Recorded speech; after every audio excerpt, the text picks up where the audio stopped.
We interrupt your regularly scheduled program for this special report.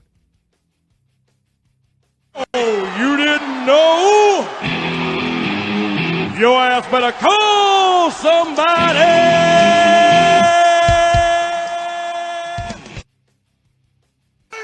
Awesome! You people bought a ticket to see me, so shut up! Sometimes I get so mad, there's no control. Ladies and gentlemen, just in case you live under a rock, I might grab a bat, I don't know. My rap, my blood boils over like, oh God, here goes. I lost all feeling from my head to my toes. You said some shit that I can't let go, so just stay tuned for the rest of the show. So have you ever felt betrayed? Switches how you see things, realize something needs change. Cause I know you got me fucked up, let me show you what's up. Cause enough is enough. I'll take a face full of pavement just to make a statement. I know there's no turning back. Oh God, adrenaline wasted, so mad I can taste it. I know there's no turning back. I'll do what it takes, I ain't making mistakes like that. I'll bleed on your face to make you go take it back. I'll lose my shit, I go crazy when I'm mad.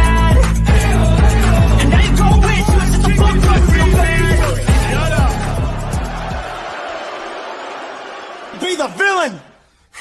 And I have no problem at all, because I couldn't care less if you like me or not. I'm here for success, and there's no one more successful than Grayson Waller. Yeah! Let me talk to you! War game. What's up, everybody? Welcome to the Heal the Rings podcast. Let's talk some wrestling this week in professional wrestling as we take a weekly talk around what's going on, the hot topics, the different things that happen from Raw, NXT, SmackDown, Evolve, All Elite Wrestling, Dynamite, TNA Wrestling, and in the world of professional wrestling. Your host, BX Sports Jedi Kev from the Heal the Ring podcast, your Don of the Watch Along. Salute everyone. I hope everyone's doing well on this Saturday evening. We're about to kick off here. Let's get right into it. Monday Night Raw. Let's talk about Monday Night Raw.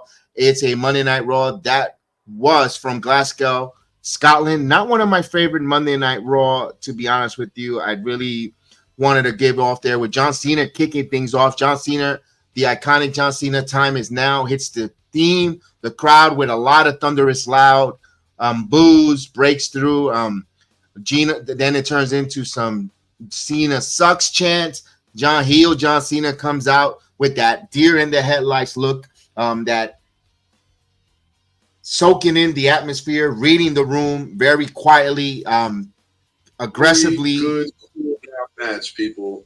Whatever that cool down match is going to be before we hold on. I got something. Hold on. I got some noise. I got to mute you. You got some noise in the background.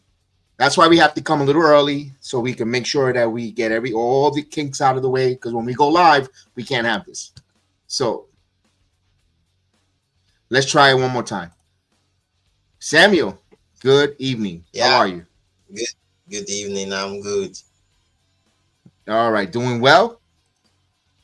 Yeah, doing good. All right. I'm good now. Now let's go with the Monday Night Raw. We were talking about John Cena getting a lot of loud boos. John Cena cutting another promo about how much he really hates the wrestling fans. With all the time, ear and dear, how he gave his loyalty, hustle, respect. Another promo where Cody Rhodes come out, but they didn't really go back and forth. Let me ask you, what was your thoughts on, first and foremost, John Cena and Cody Rhodes Part 2 under the same roof?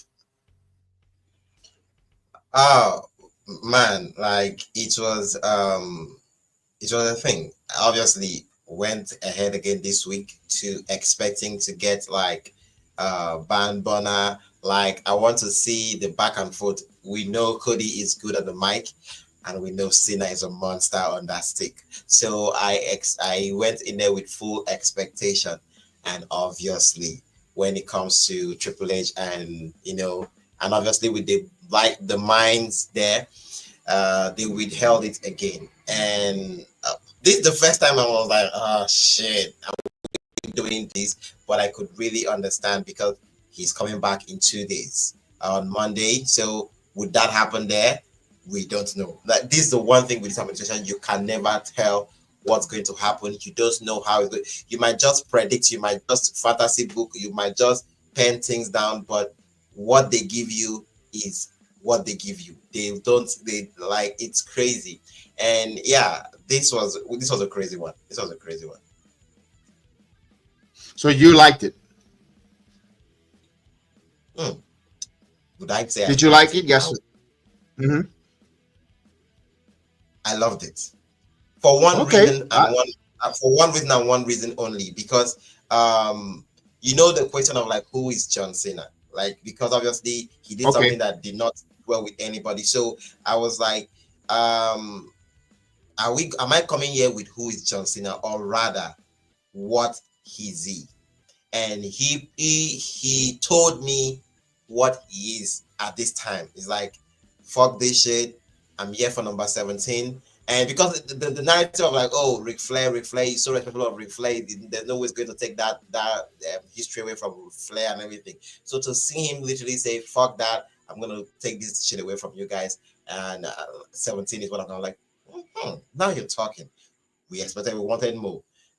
Relation with The Rock, what's all about? I love the way it gives it act by act. He addresses it one by one. He's not rushing it, because he's got all the time to do that. So yeah, I really got it. I'm like, this is a man that wants to make history, and he's at the verge of doing that. I like what you said there, because everyone wants to say, why is he aligned with The Rock? Though, everybody wants to ask more questions, the top of questions.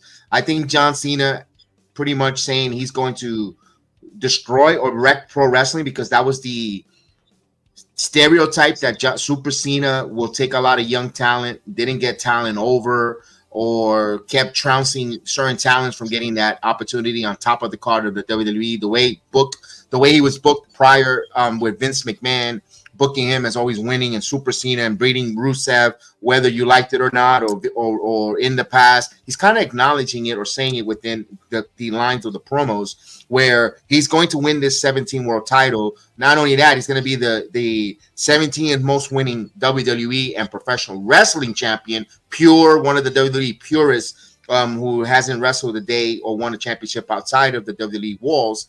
And he's going to take that title and just, he's going to wrestle, defend it, and he's going to retire as champion, and he's going to wreck us, because no one will be able to take that title away from John Cena, paraphrasing, and that's what I got out of that promo. He's going to be like, damn, Cena really came in, beat up the hottest thing going in for the WWE, and left. And was he really Super Cena? Then he wrecked us. He really destroyed professional wrestling. So I think I got that. I like that from him. He didn't have to say or mention the name Dwayne or Rock Johnson. We know why he aligned with The Rock, because he is, everyone no secret, he is the final boss and he's the board member of TKO, who can make things happen, move things around schedule wise, comfort, or whatever the case is, as a board member. And he doesn't really have to say Dwayne Johnson. You don't really need The Rock in this. Everyone wants to find something to nitpick or go at it, say, oh no, wait, no, well, where's The Rock? I don't see him. Or the only thing I'm going to say that I took away, that I thought was a little bit, at least underwhelming, or wanting more.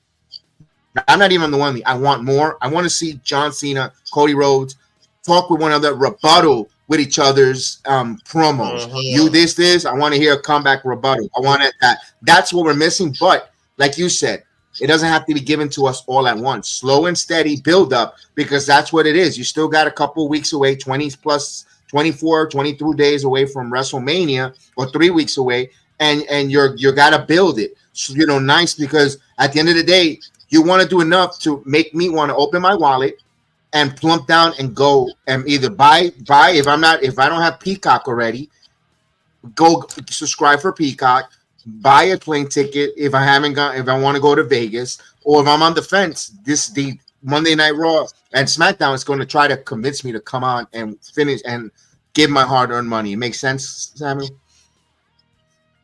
Yeah, it does, because you are waiting, and when it finally happens, it delivers. This is the one thing that they are different from any other promotion right now doing pro wrestling, is because we would criticize them for doing something that doesn't sit well with us, and we'll be complaining. And when they pull the trigger, it's not half-assed. It's as if they're like, okay, you thought we were doing bad. They'll go all in. That you yourself will be like, oh, I see why I waited this long. Like it always feels much better than how we would have wanted it. So this is the one thing that I really love about that. If there's any confidence vote to this administration, is the fact that what you complain about, when they finally deliver, you would appreciate the fact that they string you along that long. I agree with you on that one. With that, so we'll find out, because they'll be under the same roof again one more time in London on Monday on the CO Arena in London. So we'll see what's going to happen. Will there be? Personally, I wouldn't mind if there's no physicality whatsoever until WrestleMania. They don't need to get into a brawl. They don't need to get into a brouhaha. I just want some, you know what, a good old-fashioned sparring of words will be great. I wonder if they're going to do a contract signing on Monday, or they're going to wait to squeeze that one more Monday Night Raw. In the United States, maybe. But I think WWE is protecting Cody with the John Cena back and forth promo. That's what it seems like, but I know a lot of Cody fans say Cody could speak on the mic for himself, could defend himself. I have no doubt about it either, but I still think Cena will cook them if they go head-to-head on that. But we will move on here because we got a lot of wrestling to cover. One thing that I thought was a little different, or I had different expectations, that's the right way of saying it, was A-Town Down Under taking on Jey Uso with a mystery partner. Now, who was the mystery partner? They're in Scotland. They're in Glasgow. You know, the relationship with TNA. You know, this would have been a perfect opportunity to bring in the TNA World Champion Joe Hendry as his tag team partner. You know, Joe Hendry's called out John Cena. You hear it on TNA Impact. You heard it this Thursday where Joe Hendry says, "I'll challenge anyone from any wrestling company to defend this title or anywhere. Joe got to do is call Santino and make the crowd in El Paso, Texas was calling out John Cena, and you know he's called John Cena and busted open. That would have been a great place to plant a seed with John Cena, Joe Hendry in the same building, even if they cross in the hallway, whatever the case was. They missed out an opportunity to get the wrestling world talking about the WWE, talking about, oh my God, WWE and the TNA continues to tease things. It might not, and so forth. And I understand they went with Jimmy Uso because it's the natural fit, his brother, and the storyline that his brother's trying to prep up his brother. What way of getting Jey Uso focused, ready to go, try to win, capture this? Hasn't been Gunther 0-2 in 2 matches versus Gunther, or 0-3. And he needs that motivation. Why? Because Gunther is now targeting Jimmy. Jimmy comes out, teams up with Jey Uso. One thing that to me, Samuel, that hurt, I kind of feel like WWE sees the Usos as a tag team. They're great, phenomenal work in ring together as a tag team. Individually, they're good, but they're missing that next level of greatness. And some people, and I don't know if it's because the wrestling community doesn't want to see Jey elevate to that single star superstar, or they labeled him as a tag team. Give me your thoughts first and foremost with all these, whichever way you want to start. Joe Henry not coming out, or your thoughts of Jey and Jimmy teaming together. You know, I'll start obviously with the Joe Henry situation, because you did mention this last week on the show, and I was like, in as much as I appreciate the whole nostalgic feeling I would have, or the whole hardcore wrestling fandom that I would feel coming out of that show if Joe Hendry was to come in, I want to look at it as a business person. If I'm in the room and they are talking about, oh, we need to bring in Joe Hendry, so because we're in Glasgow and we want to get this far, we want to get all of this and everything, I'll be like, okay, if this was like, let's say 6 or 7 weeks away from WrestleMania, we can take that risk, because we don't want to have the situation that happened 2 years ago when Cody and Sammy were the hottest thing in the wrestling industry. We had, if not that they had more time to see how they could turn it around on turn the attention back to Cody, it got very tricky at some point that fans were like, oh, they rather see Sammy, over Cody to main event against good Roman, point.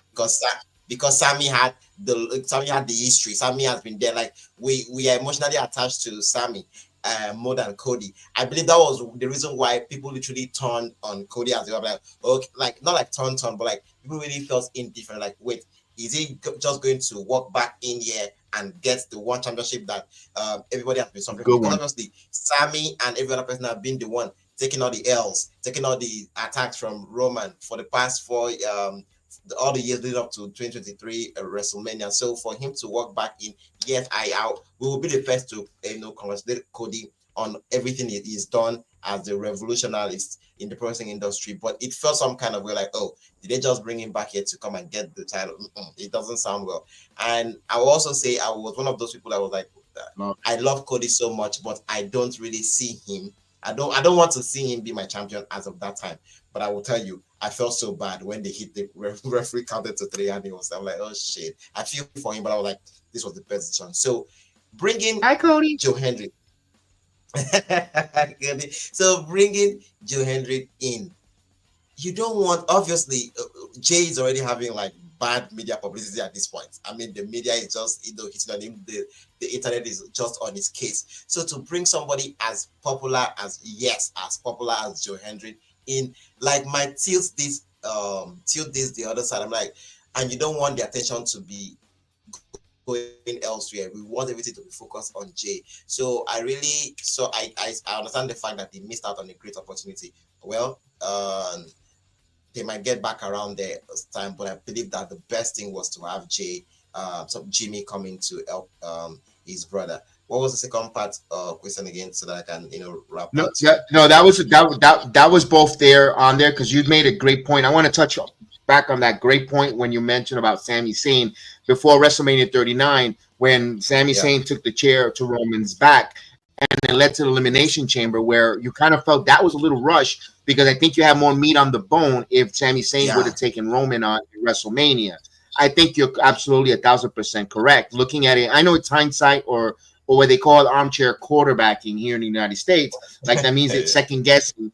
It was a great point by you, because you make awesome points. Sami Zayn has been in the company, and then of course Cody coming from the outside, getting that opportunity, dethroning. That's why it made sense for him to lose at WrestleMania 39, where now you have a year of chase, and you saw people get behind. You made great points on that, and you also made a great point with the story taken away more from Jay if Joe Hendry would have came out, because everybody today, this week, or maybe today, oh, look how WWE brought in Joe Hendry, teasing John Cena, and then Jay and Gunther's match would have been kind of like not an important type of match, but okay, just a match at WrestleMania.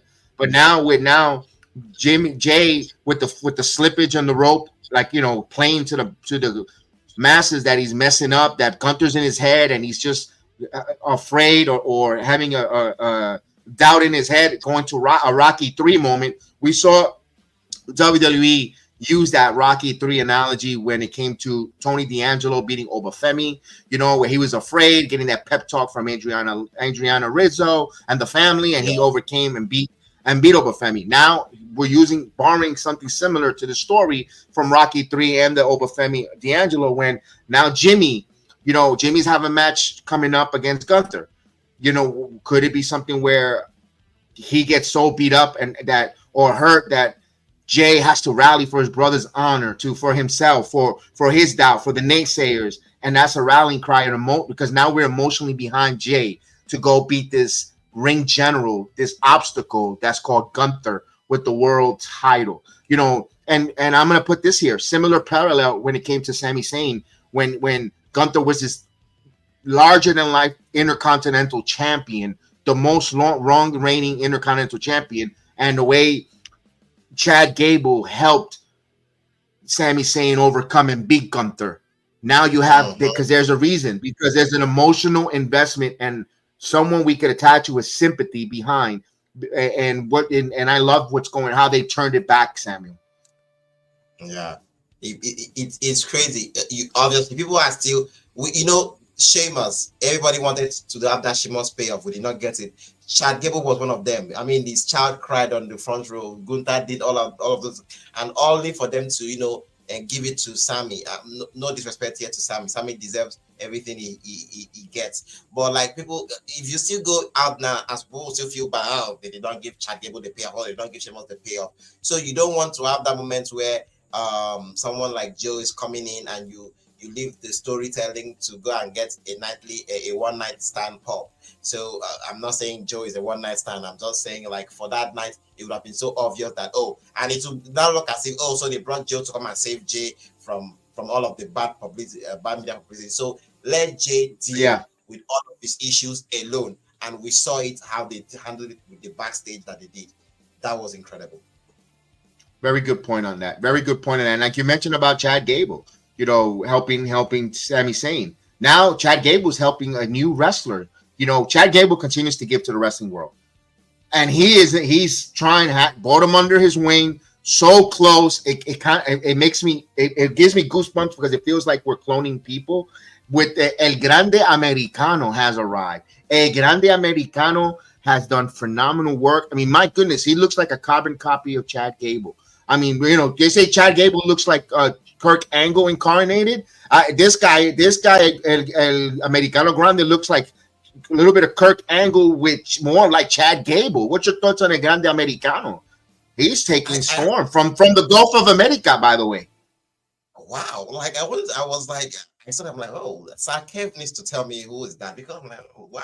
I mean, you should know the history. I'm like, I need to come here and ask about it because it sure looks like somebody I know. But I'm not saying I don't know anything. I mean, we saw Chad Gable. He's sick. He's on medical. Well, I mean, he brought his medical reports. So we don't know who that guy is. But my God, was that guy good? And I'm like, wow, this is funny. And it gives if I'm to play, if I'm to go with the flow here. It gets back to, obviously he looks like Chad Gable, but I'm not talking about Chad Gable at this point. I remember the interview he did when he resigned with the company, and they asked him why. I believe that it was done by Gorilla Position, and he talked about how obviously he talked with the man at the helm of things, and he did say, we might not actually have like the full scope of things, but we believe in you and we need you. And he talked about like him seeing genuineness and believe in the eyes of his boss trying to get him to stay and work. And aside from Kevin Owens, Chad Gable might just be one of those superstars that they are not giving a lot, but they are giving so much. Like you could see that they are being thought about. Like it's as if they wake up every week. I'm like, okay, so what are we doing with? Like you just feel like he's being catered for.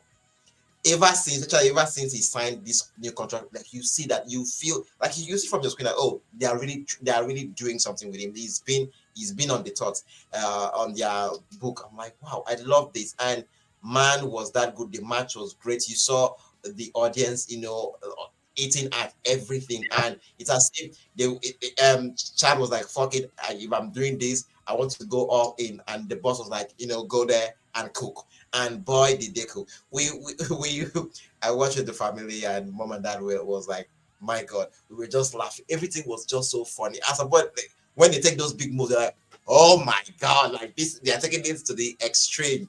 But we loved it. It wasn't the indie mud show type of thing. It wasn't like all that, but you could feel it coming from WWE. You were like, oh shit, on a Monday night, like it's not as if it's a premium live event. You felt like, oh, they really, this is really good. And I really did appreciate that. I love that. It was amazing, and it just makes you fall more in love with Chad Gable, and you get a kick out of it every time you see him on screen. Like, oh, shit, they're doing, like, he's one of those people, like one of the unsung heroes of this that you look back and like, dude, this guy took a lot of shit, but it's looking at him like you see someone that has persevered, someone that has, taken everything is given, and he makes good out of it. Yes, and that's what Chad Gable does, and I want to see where this goes. Another good fine performance from Dragon Lee as well. And by the way, Chad Gable he's sick. He had a doctor's note, but he had no problem coughing all over the people in Glasgow. Outside, if you're sick, you gotta be quarantined. Yeah, no problem coughing all over the place. I'm like, yeah. All we needed him. I was waiting for Glasgow to say thank you for the germs, but I guess they couldn't do it. So, but Oh my God. We'll talk. We'll wrap this Monday Night Raw a little quick up. One of the stuff we had an intercontinental title match between women's intercontinental title with Lyra Valkyria and Raquel Rodriguez. Raquel loses to Valkyria, of course. Still intercontinental champion for Lyra Valkyria. Let me read my notes. I'm going to speed up a little bit there. Jimmy Uso get that backstage with Gunther, and that's when Jimmy just slaps the living yeet out of Gunther. There was going to set up that match later on that night. Let's see what else. Adam Pearce clears up the women's titles picture. So here's what I want to talk about next. We know that Rhea Ripley signed her name on the contract. Adam Pearce will say, no. It doesn't hold up. So doesn't hold up the contract that was signed last week by the world champion Io Sky, Bianca Belair, and when she was interrupted by Rhea Ripley. Pearce says that Ripley is not in the match, and you can hear the booing from the crowd. But I'm not going to go with the booing and awing from the crowd because Bianca got a lot of boos in the last few weeks and overseas, where she's not the heel, although they still probably thinking or predetermining that or prejudging that Bianca Belair has something to do with Jade Cargill. I don't know where the boos are coming from, but we'll elaborate that right now. The signature that Rhea Ripley put on the contract means nothing. Rhea is not entitled. Rhea is entitled though for a rematch, Pierce says, but is against Io Sky this Monday night coming up, and Bianca Belair will be the special guest referee. Well, we saw that later in the promo when Pierce has just had it. Says you're going to be the referee because you're not going to be at ringside watching it. You're going to be officiating it. And she goes, I don't know how to official. Figure it out. So I know they're going to get to the triple threat. To me, it's just all of a way of just building for the triple threat with some. You might appreciate it. You might not appreciate it. What I mean, you might or not. I'm talking about the IWC or the wrestling community. But it's going to be a triple threat. Let's just see how it folds. It's still not all roads are the greatest roads to get there, but they're going to get to the triple threat, Samuel. Yeah, obviously, sorry, Sakev, before I get to on my point, I just wanted to give us a shout out to Dragon Lee. I mean, come on, you will need a great partner in a dance, and he was the great one. Dragon, we've been sleeping a lot on Dragon Lee. I really love that. Was a great showing by him on Monday. And also that backstage with Jimmy and Jay. I mean, talk about turning a negative to a positive. They did that real well because the IWC was clamoring on Jay all throughout the week leading up to Monday. So to see how they turn all of that on us, and I'll say us because we were the one talking. The streets was talking. So I love how they turn all that, and that slap. My God, I don't know if Gunther was owing Jimmy money, but please pay him up. And so back to the Rhea and Bianca with Io situation. Like this the one situation where, as a fan, you would appreciate them doing something out of it, because everybody called the bullshit. Like, come on, like your name wasn't there. Like, are we to believe that she can just sign the contract? What makes us? Why shouldn't every other woman in that locker room come and get that contract and also sign? Let all of us go and get the match. If Rhea can just come in and sign and she's immediately inserted into the match, that means every other woman can also come in and sign and get into the match. So I love how how they came to clear up that loophole, because it would have been so silly to have them announce that, oh, Rhea is in. How? Why? We gave her a rematch by signing on the contract. Her name was not in there. So I love how they tied all of that together and try to make sense out of something that went bonkers went south. So one of the things I really like about it is that this, obviously, they are trying to string our emotion along that. Even we, the hardcores, might just have the understanding that, oh, there's no way Rhea is left out of WrestleMania. She's definitely going to be in that match. But for the casuals, for those that are trying to understand our business and love it, it is nice to play things out. It is nice to get them to understand, and this is one of the best ways. So we'll get to see what will happen in that match, and I would love them to do something beautiful by having cameras follow Bianca throughout the week. Let's see what I know she's printing on social media, but I would want to see them educate, show us Johnny trying to be a referee and try to see, and I mean, let them just give ladies, they should give us a show on Monday. And I'm just asking, are they putting the belt back on Rhea? Would that make sense? No. how are we getting there? How would this triple threat be made official? Like you can see how they are making it so intriguing that you just know that it will happen. But you're like, okay, how are they going to? This is a mess. This is a clusterfuck. How are they going to make it? And like, what ways, what road are they? How are they going to make it all make sense? That even we as lifelongers will be like, okay, yeah, that was great leading up to that match. So I can't wait for Monday to see what they'll do and how they will, tie this all up. Yep, indeed. We'll find out how that goes there. We'll move on again because we got more shows to cover, and I don't want to stay too long on the Monday Night Raw because especially what we know what happens. We had Punk come out. He was a little pissed off, saying he's got that contract signing, and of course we'll find out more about it. Best in the World. We'll get to that on Friday. We won't elaborate too much on Punk's promo because it all ties into Friday Night SmackDown. We in a good match. It was Braun Breaker, your Intercontinental title taken on Penta. But before that, we saw Dominic Mysterio offers Penta a spot in Judgment Day. Of course, Finn Balor doesn't like it. Finn Balor says, "Are you crazy?" He challenged for my Intercontinental Champion. What's going on, Heather? How are you, Heather? Right, it's in the chat. Salute. Good evening to you, Heather. Hope you're doing well. The Intercontinental title time, main event time. Braun Breaker 2 weeks in a row in the main event for your international audience on Netflix and around the world in the European tour. I'm a big Braun Breaker fan. You know it. Everyone knows it. Love it. Definitely was a great matchup for Braun. Exposure for Braun Breaker. On that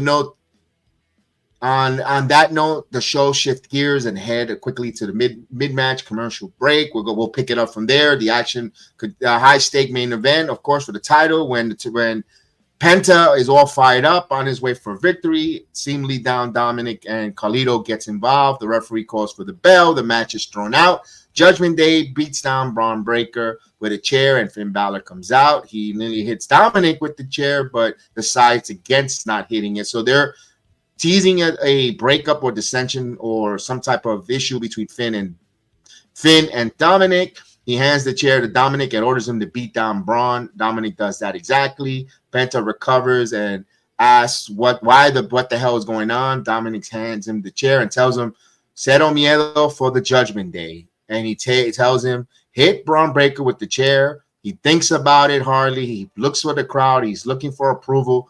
But then he throws the chair to Dominic and super kicks him to the face. Balor beats down Penta. The Judgment Day poses over Braun and a beat-up Penta Cero Miedo as they go off the air for Monday Night Raw. Your thoughts? It's so funny. Sometimes you don't understand what is going on when you are watching something and you are into it for so long. Like, I mean, Dominic Mysterio, the fact that this kid came in 2020 during the pandemic and right now, like, it's as if every single year he evolves. Every single year he evolves. I love this so much. And also for Finn Balor, like he's been here for a while that sometimes you get to sleep on him. And I love the way they're trying to tie a lot of things here together. This Dominic trying to evolve again. It's as if every single year Dominic has a challenge on trying to navigate his life and the career at the point. And right now with the IC title picture, it's so crazy because Braun, not like making a lot of enemies, but Braun is like everybody's targeting him and all of that. And I don't know, right now kind of like I say we have two stories that are trying to play out in the IC title scene, where you have Penta, saying I'm coming for you, and then Finn Balor wanting the same title, but he's having issues trying to fix that, and then Dominic is trying to protect the brand and trying to the family, the group and all of that, trying to get somebody. It's just a whole lot. You are like, okay, so what are we getting here? Are we getting Finn, Dominic, or are we getting a rematch with Penta for the one-on-one and everything? Or are we putting these four guys together and let the story play? Let them find their way out of this.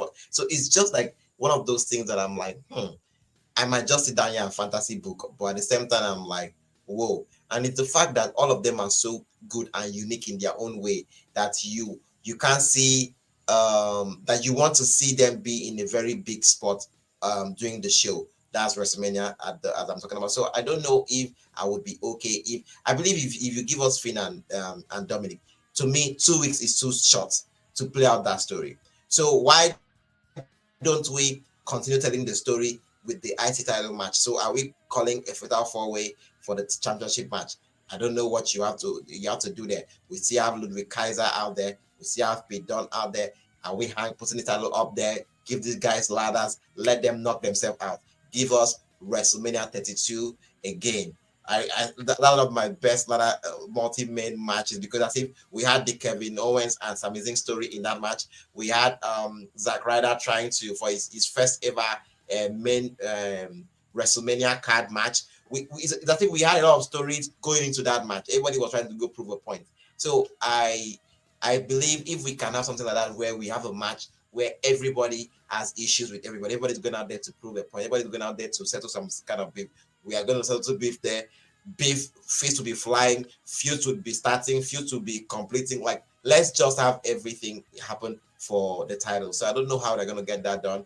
And I can't wait on Monday to see where they take us. So as of right now, I'm like, I need all of these guys together, because that the two stories cannot be separated on its own. It's too short. If you're going to pay it off at WrestleMania, if you want to take it to WrestleMania, 2 weeks is not enough to get us there. Why can't we just put all of them together? I don't know how we're going to do it, but let them, ruffle themselves still in one mix. So I don't know how we get there, but let's see what they do. I'm gonna elaborate on that. I like your point, and I'm agreeing with you 1,000% to the point of this. Everyone's going to say, oh, here's the WWE making too many multi-man matches. They're complaining that too many triple threats, because you got a triple threat with the women, triple threat with Roman Punk and Seth Rollins.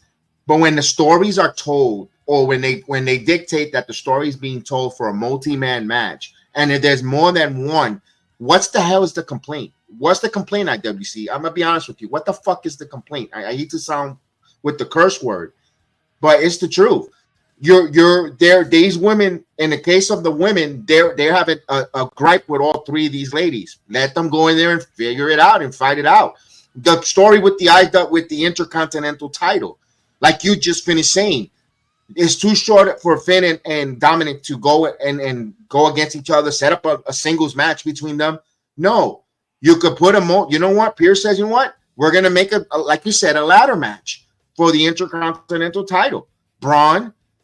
You've got Bron. You could put Penta, Judgment Day. You could put up to 6 competitors in here, and you could have stories come out of the ladder match where Dominic could turn on Finn, or Finn could turn on Dominic. You could have Braun retaining who's the next proponent. You could have someone else, a Ludwig Kaiser, having an issue with Penta, or vice versa. All these different things. You know what I mean? You could have stories come out of the WrestleMania, after WrestleMania, going into Backlash.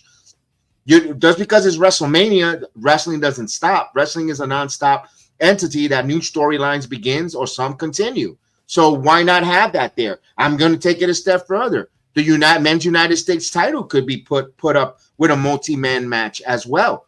It doesn't have to be the same ladder match. It could be a fatal 4-way. It could be, it could be something different, but multi-man when WWE tells the story, which they do, to make it make sense. In this case, they can make it make sense when it comes to the Intercontinental title for Braun Breaker, because you have things that could happen within that match that could lead to more stories for Monday Night Raw, the Raw after Monday night, and so forth and so forth for the spring into late spring, early summer. So I get what you say there. So that is Monday Night Raw. We're going to get into NXT. We'll go right into NXT, because that was a 2 for Tuesday for Stephanie Bakure. So it was a 2 for Tuesday for Stephanie Bakure. Stephanie Bakure, however you like to call it. She takes on Jada Parker. Opening contest, an intense technical battle kicked off in NXT with Bakure in the park, targeting Parker's leg early. So she was attacking her leg, taking her strength of those long, strong tree trunk legs that Miss Parker has. Back and forth for grappling and pinning attempts. Parker gained momentum with a series of suplexes and brutal pendulum backbreaker. Bakure responds with a tiger felt kick and a rapid offense, but Parker nearly sealed the victory with a Falcon Arrow and a spine buster and timely distraction by Jordan Grace, who threw Parker off a game, and that allowed Vaquer to counter the Hypnotic into a roll-up for a win. But after the post-match, chaos broke loose. Fallon Henley ambushed Vaquer. Fatal Influence joined, beat down Jordan until JC Jane delivered the 3 running Santon, and Vaquer is a little banged up. The first match for Stephanie Vaquer, what was your thoughts there? Because they're telling a story. Is she physically fit, or can she break down holding 2 titles? Immediately, because they started that match and they showed the women's division and all of them watching with the general manager Eva there, I was like, and we saw Grace. There was one point during that match, the camera went back to the locker room where the women were, and Grace was nowhere to be found. I was like, if I say I'm a wrestling fan, Grace should be out here in a minute. And it wasn't that long before we had the roar from the crowd, and Grace, and I'm like, shit. I mean, come on. And having her come in there to literally destroy that match, was the best way to go, because looking at Jada, tried to use Grace to make a statement last week when she, threw her ass in her face while she was on that 9 inches heels. It was like, girl, I'm going to let you have your moment. You're going to get deep into that match, and I'm going to come out there and fuck it up for you. And that was what Grace did. I love that. And the best part of the whole thing was to have Fatal Influence coming to get the hit. I love the attack after that match. Yes. You really got, oh, this bitch. Like, sorry, it's there, but like, you were like, oh, come on. Like, you really had to drop sauce in the wound and like get this. How is she gonna defend this now? And I love how they put all the love, all the passion that you can see back here. Want to make sure that, oh, I'm gonna defend my title. I'm going to do it with rapes or with no rapes. I love that. It showed the badass way of her and all of that, and it was really beautiful. I love how it still ties back to what we just finished talking about with Monday Raw, with the company of the IWC. But you have so many stories happening in like one particular stuff. I mean, you're watching the match between Jada and Vaquer, but you are still worried about total difference. You're still worried about Grace, because that's still a story also happening at once. And I'm like, do we need validation as fans where someone like Triple H should come out and like, okay, so WrestleMania this year, everything is going to expect the unexpected. So if I get to multi-man matches, keep quiet and so it's just so funny. Okay. I love the way they handled it. And you know what, Kev? While you were trying to tie up that point for us to end Raw, a thought just came into my head. This past year really felt like a reset year. If you look at it, it felt like it felt more like a transitional year.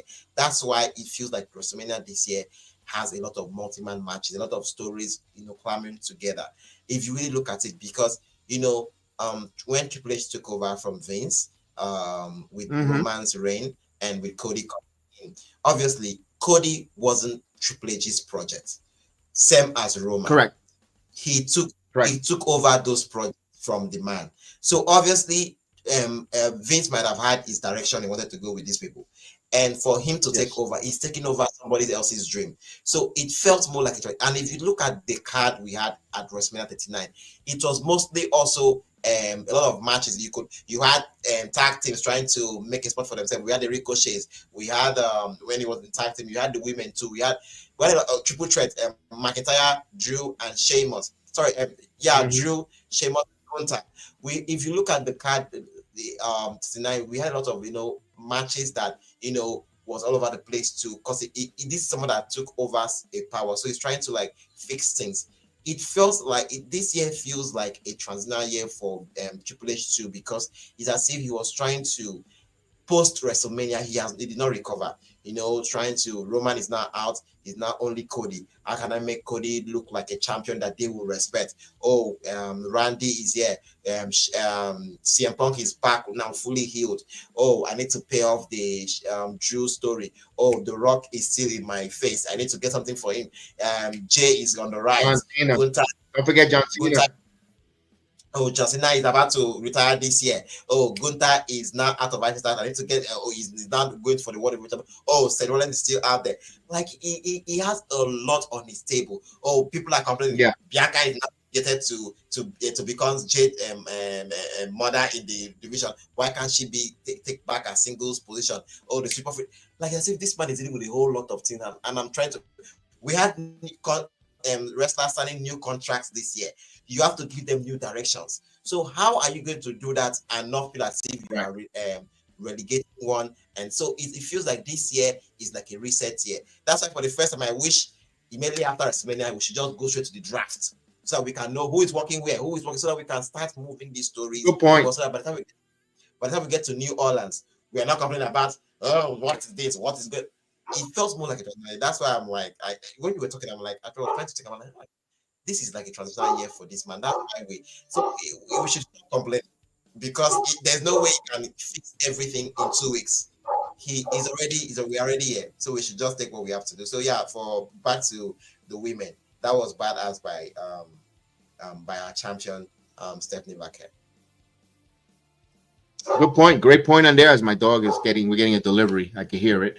We're gonna move on a little quick here. We have a Trick Williams backstage, Javon Evans confrontation. Tensions flare between Trick. Demises Javon's loyalty, focus solely on Obafemi and Stand and Deliver. Evans promised to prove himself out before the night was over. So Trick Williams, a little bit tension, a little bit edgy, a little bit heelish maybe. We got these 4 individuals that we'll probably see later on in the show. Trick Williams, could he be the leader of that 4 groups? We don't know. Or Javon Evans, that'll be a complete swerve that we don't see, but only time will tell. We will not know. We'll find out maybe later on in the show as we break down. We'll move on here for a little. Well, of course, they made the announcement of CM Punk is going to be the first debuting episode of Stephanie's Place. That's on ESPN Plus. I know, we'll have an announcement on that as well later on. We have a tag team title controversy. Last Legend and Gigi Dolan, they were protesting about the TNA Knockouts tag team title shots. Tatum declared that they're bringing the gold to NXT while the tensions hit that they're eventually going to be at one another. I've said this before, and I'll say it again. When this sending Gigi, Tatum, Lash, Jakara to TNA serves 2 masters, both NXT and TNA. NXT doesn't have a woman tag team title. Of course, that was furloughed. Whatever, we all know the whole story of that. And TNA needs more knockouts, tag teams. Their roster's a little thin. You can't have Dana Brooks or AKA Ash by Elegance and Heather by Elegance taking on Spitfire each and every week to run its course. You bring in that extra influx of women to wrestle for the TNA Knockouts title. Great thing. I hope they send more. Carly Bright, Kendall Gray. I hope they team them and send them as well to take on even if we don't know the results. If it's predictable, it's a win-win for all 3, for the fans, for TNA, and for NXT women, and especially getting some bumps time with that. And we'll move on here. We had an interview with Ricky Saints with Vic Joseph, also only to be interrupted by Sean Spears. Saints shares his inspirational journey, revealing how he was raised from homelessness to NXT through sheer confidence. Spears interrupts, claiming Saints has changed, calling him arrogant, obnoxious. Saint declares his intentions to take Spears' North American title and tell him that the revolution will be televised all over him. So Spears wants Saints not to underestimate what he's capable of. So they're setting that up, North American title. I love the shine that both of these men are getting on NXT. Sean Spears, your North American champion. Ricky Saints chasing and trying to get that NXT faithful group or the WWE universe to get behind a Ricky Saints, which I love that there. I'm going to read this real quick because we want to get to some more stuff, Samuel. Then we'll get your thoughts in a minute. Locker room segment, Tyson DuPont versus Tarsis DuPont, Tyree Igwe, and Wesley and Ethan Page. While Wesley and others question Saints' decision, making Ethan threatens Kale Dixon over comments on Andre Chase, hinted at Page sensitivity. So they're going to set that up, a match probably later on.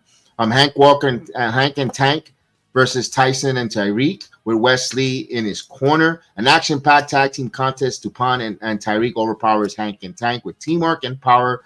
Despite a late rally, interference from Wesley give Tyson, DuPont, and Inigwe the edge. Their slam dunk belly-to-belly suplex combo for the victory, and they get the win. Tyson, DuPont, and Tyreek getting a lot of television time. You see them on TNA, you see them on NXT, and now you see them on Evolve. So I love the fact Tyson and Tyreek, I loved it. I thought that OTM should have gotten a lot of the rub there for Bronco Lima and Lucian Prince. I would have liked them to get also the rub. And also, where is Malik and Enofe? I mean, they're a hell of a tag team. I want to see Malik and Enofe get some more TV time, man. Where are they? Where's my friend? Where are you, Josh? Where are you, Malik the Freak?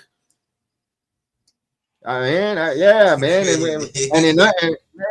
like them. I met them. That's why I'm really cool. You know, I really had a great experience with both of them. So I met them personally for a while. We spoke for hours, and to me, that's why I have a big place for them. That I want them to do real good. I want to see them get some opportunities, man.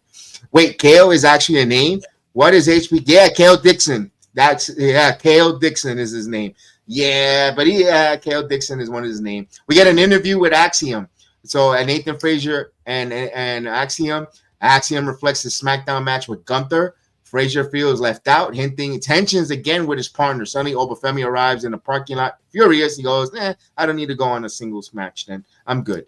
So it kind of like, he got checking balances there. Here we go. Good match here. Heritage Cup for on the line. Lexus King, our guy, taking on Javon Evans.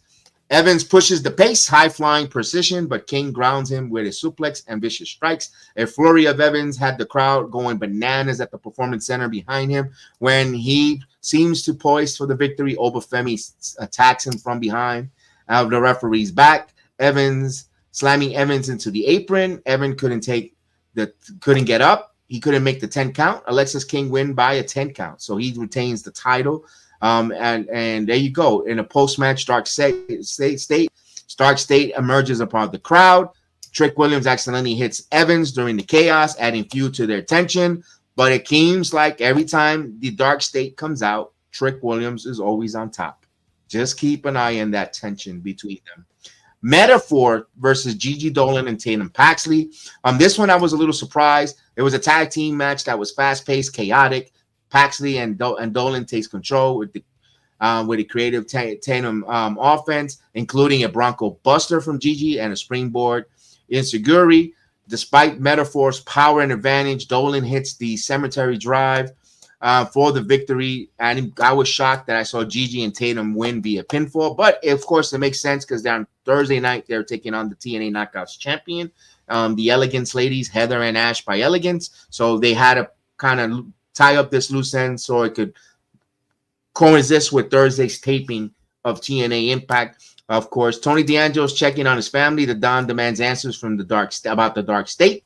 What are their mission? What are they doing? And of course, though Stax looks troubled, he reassures Tony of his loyalty. So I don't know. They're teasing Stax and Tony D'Angelo probably for Stand and Deliver. Wouldn't be surprised if we see the motivation come out next week before the build for Stand and Deliver between those two. Of course, you see the Motor City Machine Guns had a segment with Hank and Tank, encouraging Hank and Tank to stay the course. Remind them that every tag team has a unique journey, and how you make the journey and is their way of becoming their own tag team. It makes them a separate tag team in the world of professional wrestling. So Motor City Machine Guns teasing an NXT possible appearance. That'll be good for them. Match 5, Ethan Page taking on Andre Chase. Okay, this is the one I'll say wrap it up. Ethan Page win by pinfall. Don't need to talk about Andre Chase. All right. Dark State sends a chilling message. It says, no one is safe in NXT. No one. All right. That's why I want to know why they're together. I want to know, like the way we ask who, what, why. I need to hear why the Dark State has come together. It's been now, a month now?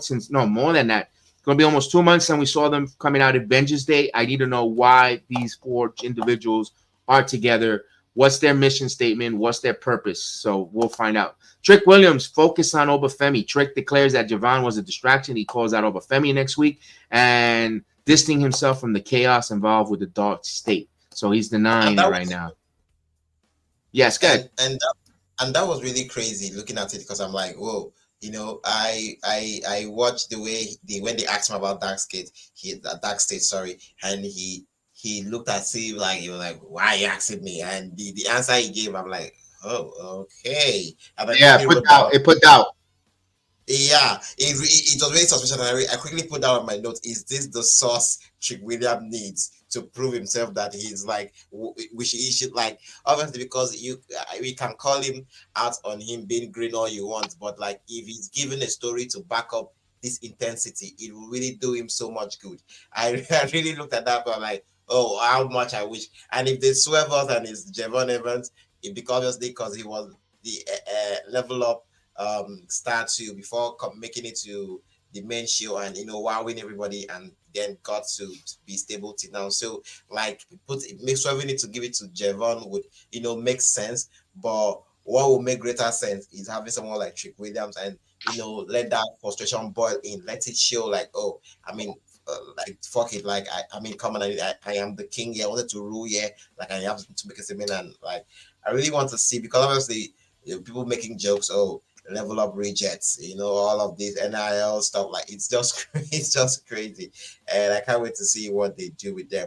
And you did talk about Ricky Saints and Sean Spears there, and that was an incredible sit down. Obviously, it was not supposed to be with Sean, but having Sean coming there to take that over, him mentioning Bond's Bridges, like that part, like, oh, obviously you will not have where to go back to because you bought Bridges, calling out his confidence and saying, is it confidence or is it arrogance? I really love how they played. It was a reality overall, because you understood where Saint was coming from, you understood where Sean was coming from. These are people that have actually been in one particular place, and they all made transitions individually. So to see them come in there to clash, I'm like, I mean, you think it's only you that have a point to prove. I have one to prove too. I really love that. Like, if you know this, if you know them and you know their story, it feels like, oh, well, like this, they earned that. I love that segment. It was beautiful. Yeah, that segment was really good there. I'll go right into the main event because we wanted to move into Wednesday nights. Main event time. It was a women's North American title matchup. Despite interference from Fatal Influence, Stephanie Becker fought through a rib damage earlier in the night, offensive, and of course, and the offense from Fallon Henley, one of her good matches after surviving a springboard blockbuster. Becker takes advantage. Henley colliding with Jasmine Nix on the apron, then landed the SVV as Stephanie Becker retains her title. Post-match, this is where the things got a little bit dicey. Fatal Influence attacks Stephanie Becker again, only for Jordynne Grace to come out and make the save. Jordynne Grace cleans house and then had a brief tug of war with Becker over the women's world title. She didn't pick up the North American. She picked out the women's world title. Jada Parker storms in, leading into another explosive brawl. The final scene, we saw the entire women's locker demand a title shot when it went off the air with Ava. Everybody now wants to see an opportunity at Stephanie. 2 belts, 2 for Tuesday, 2 Steffi. I like that the NXT does this really good. They put everyone on TV, even if it's for 30 seconds. Everyone got television time. You saw Lola Vice. We haven't seen Lola Vice in a long time, demanding an opportunity, wants a shot at Stephanie next. You've seen other ladies say, I want being part of the picture shot at the shot. Don't forget me. Kalani Jordan has been cooled off a little bit. Where Kalani's been is a very explosive wrestler, female wrestler, up and coming. Saw her on television, even if it was a moment, just to your reminder, yes, she's still here. Cameron Petrovich, we saw in a segment that we forgot to mention or left out, backstage breaking up with Ashanti the Adonis. They looked like they were breaking up in the background. She said no more. You hear the crowd go, ooh. So they make the most time on everyone on television. My point is, I like the fact that they close out with the women, all the locker room demanding an opportunity. And I love that. Yeah, that really felt like they were taking something from Raw to put on NXT for the women, because it felt more like what would have happened if Rhea was given that opportunity after signing that contract and inserted into that match. Everybody would come and like, oh, okay, so she could get it. I want that too. Because Jada, because last week Jada made a point on why she needed to be on that in that match. They gave it to her. The other girl demanded, they gave it to her. So now the two people that demanded matches have gotten their matches. We don't care how it ended for them. That's them. It sucks for them. Like, come on, back to the back of the line. It's my own turn. I love how everybody.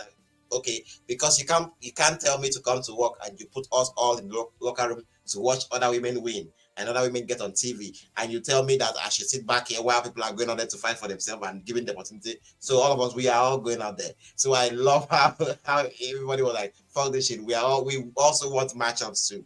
So that was incredible to see all the women brawl, because we are not just having the new people or people that feel like they have the power to get into a match, go out there and get the opportunity. So I love the fact that they did that, and that is that belt tug of war between Vake and Grace was awesome too, because you could see her pick the other one. And what am I going to do? Yeah, she picked the one that she really wants, and that would be the perfect thing is to see the fact that Vake, actually put the victory by defending the two, because I was like, is this them trying to drop one of the titles from her?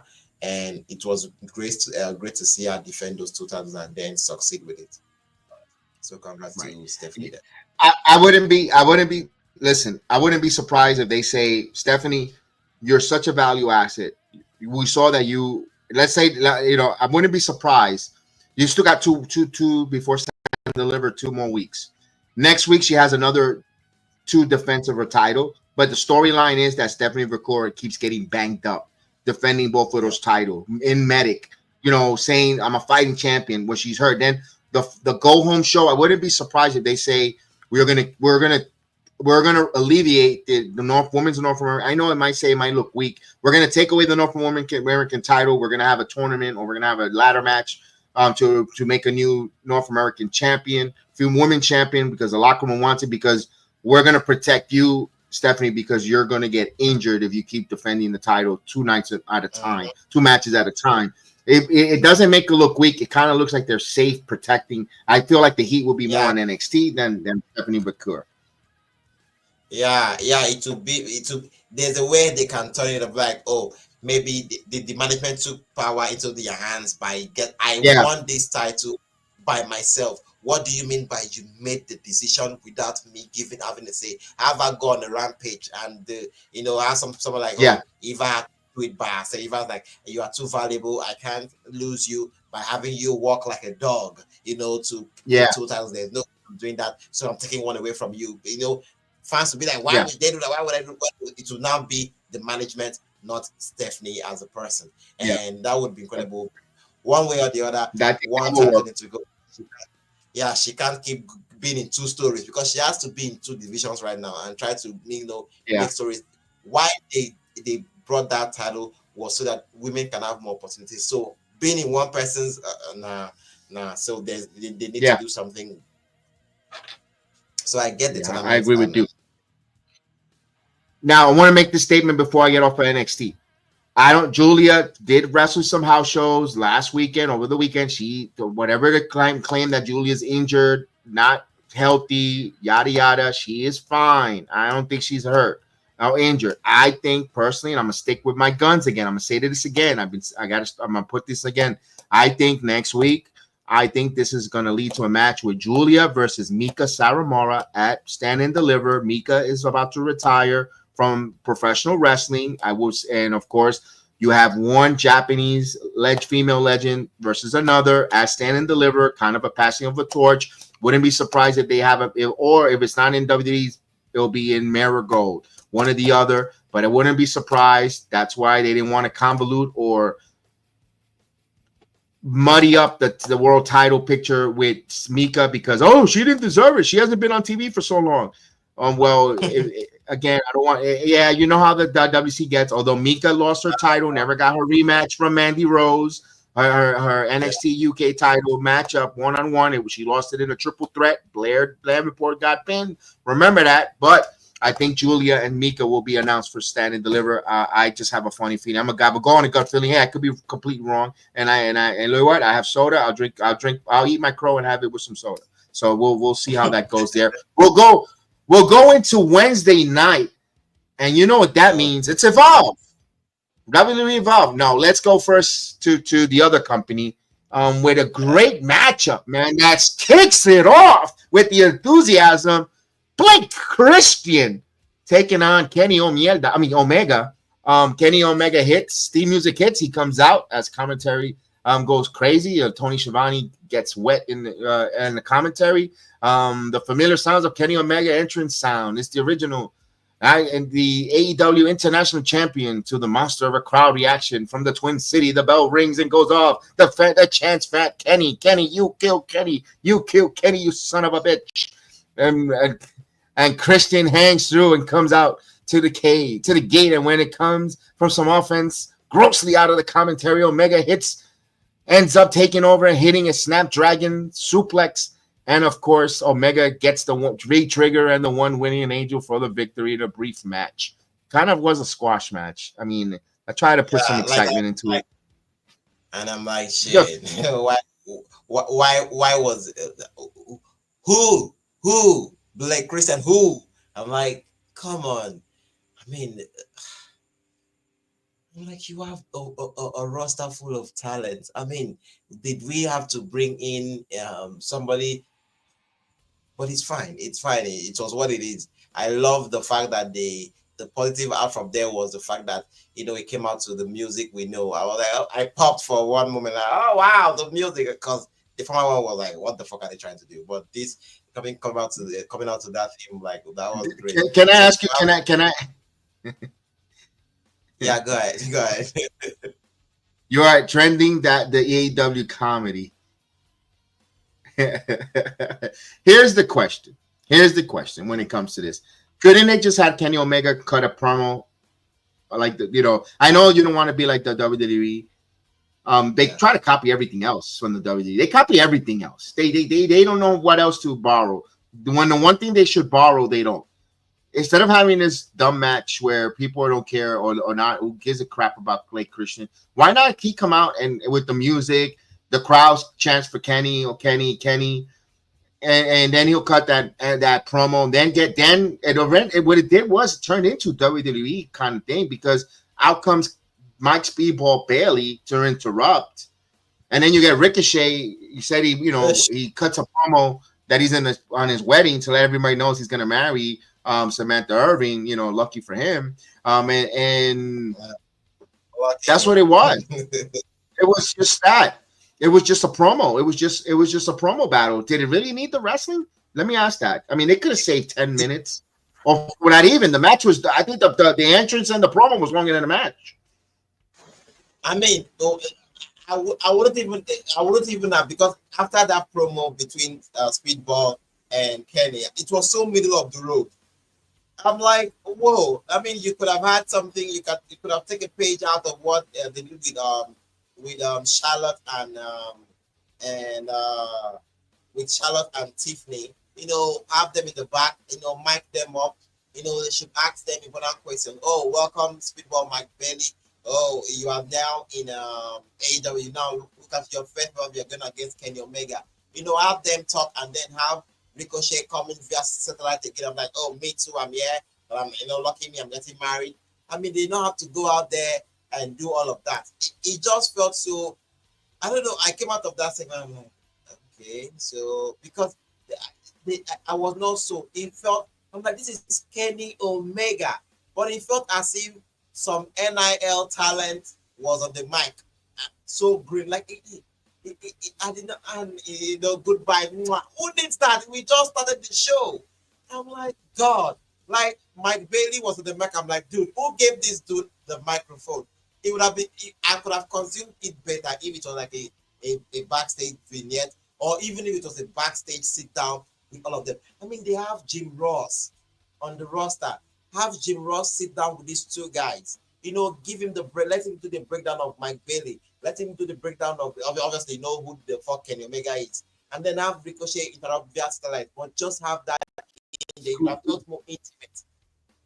Could we find out who is Mike Bailey? Why he's in AEW? Why did he go to AEW? Could we have that? I would have had a sit down. Rather had a Mike Speedball saying why he's in AEW. What's his mission statement there? Why did he go there? Not just my third match in, I'm going to wrestle you. The match is going to be great. Don't get me wrong. Kenny Omega might as well be with Bailey and Ricochet, but someone's got to lose. And you want to have on your third match Mike Speedball lose? Who's going to take the pin? Because Trevor, aka Ricochet, needs the victory because you brought him in here with all this popping circumstances, but then you're going to really let Kenny. They booked themselves in a freaking corner. That's where people get upset, and then again, people get upset if you criticize them and say it isn't fair. But let me ask you, do you want to see Mike Speedball Bailey lose? No. I don't think so. I don't think the AEW sickos want to see him lose. I don't think they want to see Kenny Omega lose. I don't think they want to see Ricochet. Maybe Ricochet. But at the point is, then what do we do? Speedball should have not been in that tournament then. It's crazy because I looked at it. I'm like, oh shit. What is it with bringing them with a wild card? Ricochet debuted in this company being a wild card. And this other person came with the work and everything. I'm like, why are we not doing doing so much? Yeah, Mike Bailey came from TNA, but now he knows him. He came from TNA. Right. If you were to let me ask this. Let me ask you this, Samuel. Okay. You say you have your family that watches wrestling. If I were to tell your family, your godfather or your family, do you know and I show a picture of Mike Speedball Bailey, would they know who Mike Speedball Bailey is? I'm telling you right here, right now, that man doesn't know a damn about that. He hasn't seen Mike Bailey in his entire life, and he's been watching this shit for years. He doesn't know who the fuck he is. If that man watches WWE, he doesn't even know what the fuck is AEW. I am the one that brings up. He just sits there so numb. Because now, but would it be nice if you introduce him to your father-in-law, your godfather, or my wife? Like introduce him. Look, this is guy. I'm Mike Speedball Bailey. I have put on one of the, and you could put a highlight package, one of the best matches, with him in New Japan, or in the TNA versus Will Ospreay. You could show those highlights. I've been in the ring with the best around the world, and I'm here to AEW where the best wrestle. Bam. Like, oh, I gotta watch this guy. This guy looks like a Karate Kid. Cool. Let me tell you what happens in this house. When I watch any other product outside WWE and they walk in there, I am doing a full-blown history. I'm the one telling them, okay, this kid, he suffered, yeah, he works there, he did this. I'm the one explaining. Now, on a normal, if they are seeing me watch it, they won't even, they sit there because they don't know who the fuck that is, and they are not watching it because of the match. They've seen a lot of matches. They want to know the story. Who's that? I'm not trying to do full-blown history yet. And I'm like, I wish each time the wrestlers. Now, this is another issue. If you pay attention to the commentators, they are not even talking about the history of this. Oh, what a great match. Oh, what a moonsault. I'm like, who is getting into the nitty gritty of these people? Tell the stories, talk about these things, and you will see they are not focused on making jokes about Tony Schiavone. Tony Schiavone is making jokes with Taz. They are all so focused on themselves, and I'm like, who is talking? Excalibur cannot do all the work. He cannot call the action, talk the history, and they are not really paying so much attention to that. I don't know what that is. We are not even having video package to explain. This is how Mega Ben came in here, and we don't know who the fuck she is. Till today, even the video package they put out is not even detailed. It's just a character. It was just based on her as a character, but we are not getting the deeper stuff. Like, who is she? You're telling me she's from the heavens and everything. Is that all we need? We need to it's crazy. And that mic exchange between him and Omega is not even as if he's one of the best on the mic. And you now brought Mike Bailey, which it now felt as if like that was. And then you had Trevor, and then you had Ricochet, three of the greatest talkers of all time. All you need is Drew McIntyre. All you need is Drew McIntyre, and you have an explosion. I mean, you put people to sleep to death. with the boredom. Holy shit! Oh my God, those are the three best talkers. I mean, they sell tickets with their mouth. The three amigos. They should go for a trios title. Oh shit! Like I was like, I wrote on my notes, and I'm like, this is so middle of the road, so middle of the road. I'm like, damn. But the match is gonna be good. I'll tell you, the match is gonna be great. The match is gonna be great. I hate when when as a fan or yes, as a fan or as a consumer, when you mention how you feel about something, people be like, hey, the match would be great anyways. The AEW, when it comes to matches, there is no that it's in their blood. It's in their blood. A match putting out great matches is what they do. So should we just focus on you putting out and not give us story? We need to be emotionally attached to this. We should need to be. Imagine if Jay was always going out there. This is all he does. They hit and then nothing. They hit and then nothing. Okay, now see Jay. At some point, with all of this complaint about him, this what is as if that's if we were to transition Jay to AEW, where it's all about the entrance and nothing, entrance and nothing. When it gets to a point that people get tired of him and he will just die down. That's what happens in AEW, where like they focus more on the in-ring product and forget about the story to pull you in. I mean, on that day, during that triple threat, I would just be focused on like how, okay, so show me how you're going to kill yourself. That is what I'm going to do. The triple neck breaker with a tumble twist on the plaster, like that's what's going to happen. I mean, Kenny's going to fly and tumble twist, and then Ricochet will come triple threat, and then you have a triple Spanish fly, and people will start all the whole fans start. This is awesome, and after that, it's done. Nobody know who Trevor is. Nobody know how to emotionally be attached to Mike Bailey. Nobody know how to move forward with the three of them. It's just, I know the worst thing. There will be no follow up. It will just up to the next. Yeah. Let me say this, Samuel. Let me see this. Let me give this out there, guys. What if they would have done this a little bit different? And they don't have to do it to like this. I'm just making a suggestion. What if Omega would have cut a promo? And we all know about his diverticulitis and all that stuff, and how much it means that he rallies behind the fans and he has to defend this title. His passion. He almost died for this business, and he wouldn't mind. Has to do what it takes to stay with this gold around his shoulder. And now you're invested because he actually will die in the ring to please us as wrestling fans. That's an emotional investment. Then you have a promo package from Mike Bailey saying that why he's at the AEW, because he wrestled around the world, in Japan, in Canada, all across the world, but he wants to come in with the best wrestle.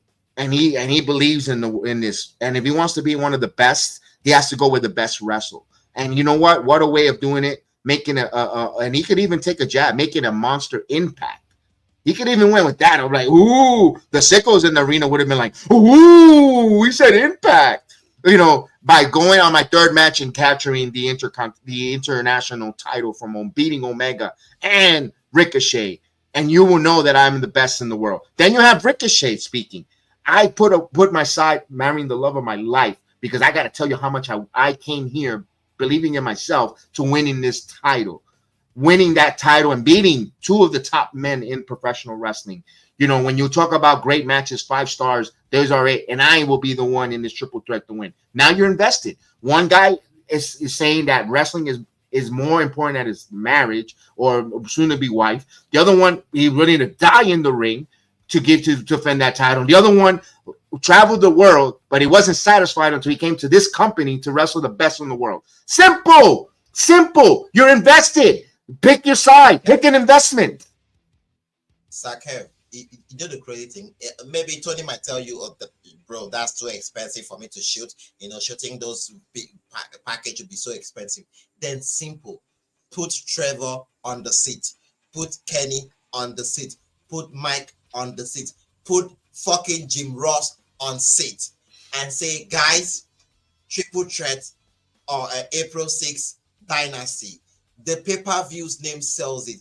Dynasty. Kenny, you and the other guys were the one that started this dynasty. How are you gonna turn this with your guts on the line? Because it's not just about this title, it's about everybody. These people are coming here to take you out. And have Kenny pour out his hat. And then have Ricochet say, fuck that shit. Bro, I was the one that was making the world talk about me. I was the international guy. I and Ospreay. I talk about all of those things. And then you guys called me a sellout for going to the E. And even if you don't want to mention WWE, obviously you don't have to mention WWE. Right. Go elsewhere. You can say elsewhere. Yeah.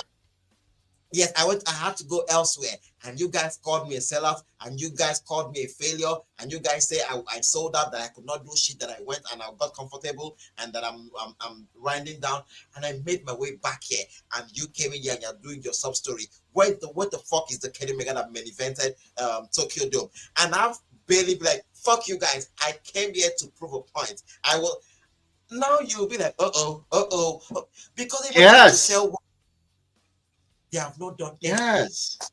Coming here to, like, I would, that alone, I would be like, that's the one match I'm coming in for to watch on that day, because these three guys are telling you why this international title means a lot to me. We know Bailey for someone that, is always everywhere. Kenny, the same thing.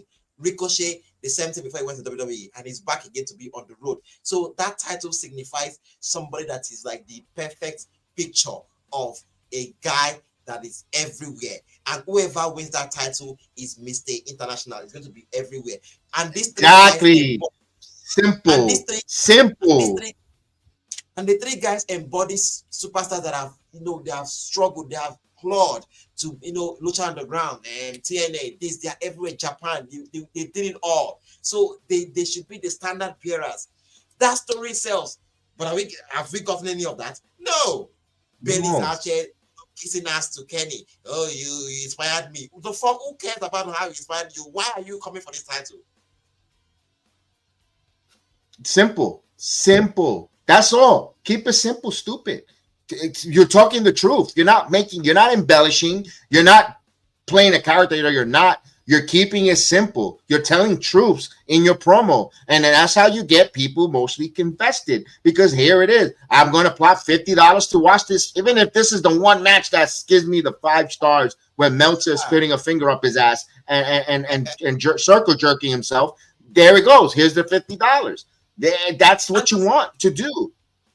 The sweet thing is just having Jim Ross there. And Jim Ross does the best job when he's like calm, cool, and collected. That would be great. After Jim saying, guys, calm down. Even Renee Paquette. Even Renee Paquette. And Renee is really good with interviews, with sit-downs, and she's a fucking dog. Bro, what would it take you to have a cameraman, a microphone, 3 guys, and 1 interviewer, or one, somebody to lead the charge? Simple, in a room. Right. You can get that on empty arena. Before the show starts, they were in the ring, 3 of them. Yes. So no one hijacked. So the fans don't hijack the show. Yes. Yeah. But no. Everything has to be copy and paste. Everything has to be.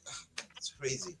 Oh, but they don't do because that's part of that takes production meetings, and the company don't do production meetings. People don't they can, God forbid, you know what I mean. It's a little it takes some to get that a little early to do a little production meeting and stuff like that, and they God forbid they got to have the last piece of catering, that they don't do that. That doesn't work. That doesn't work for them, brother.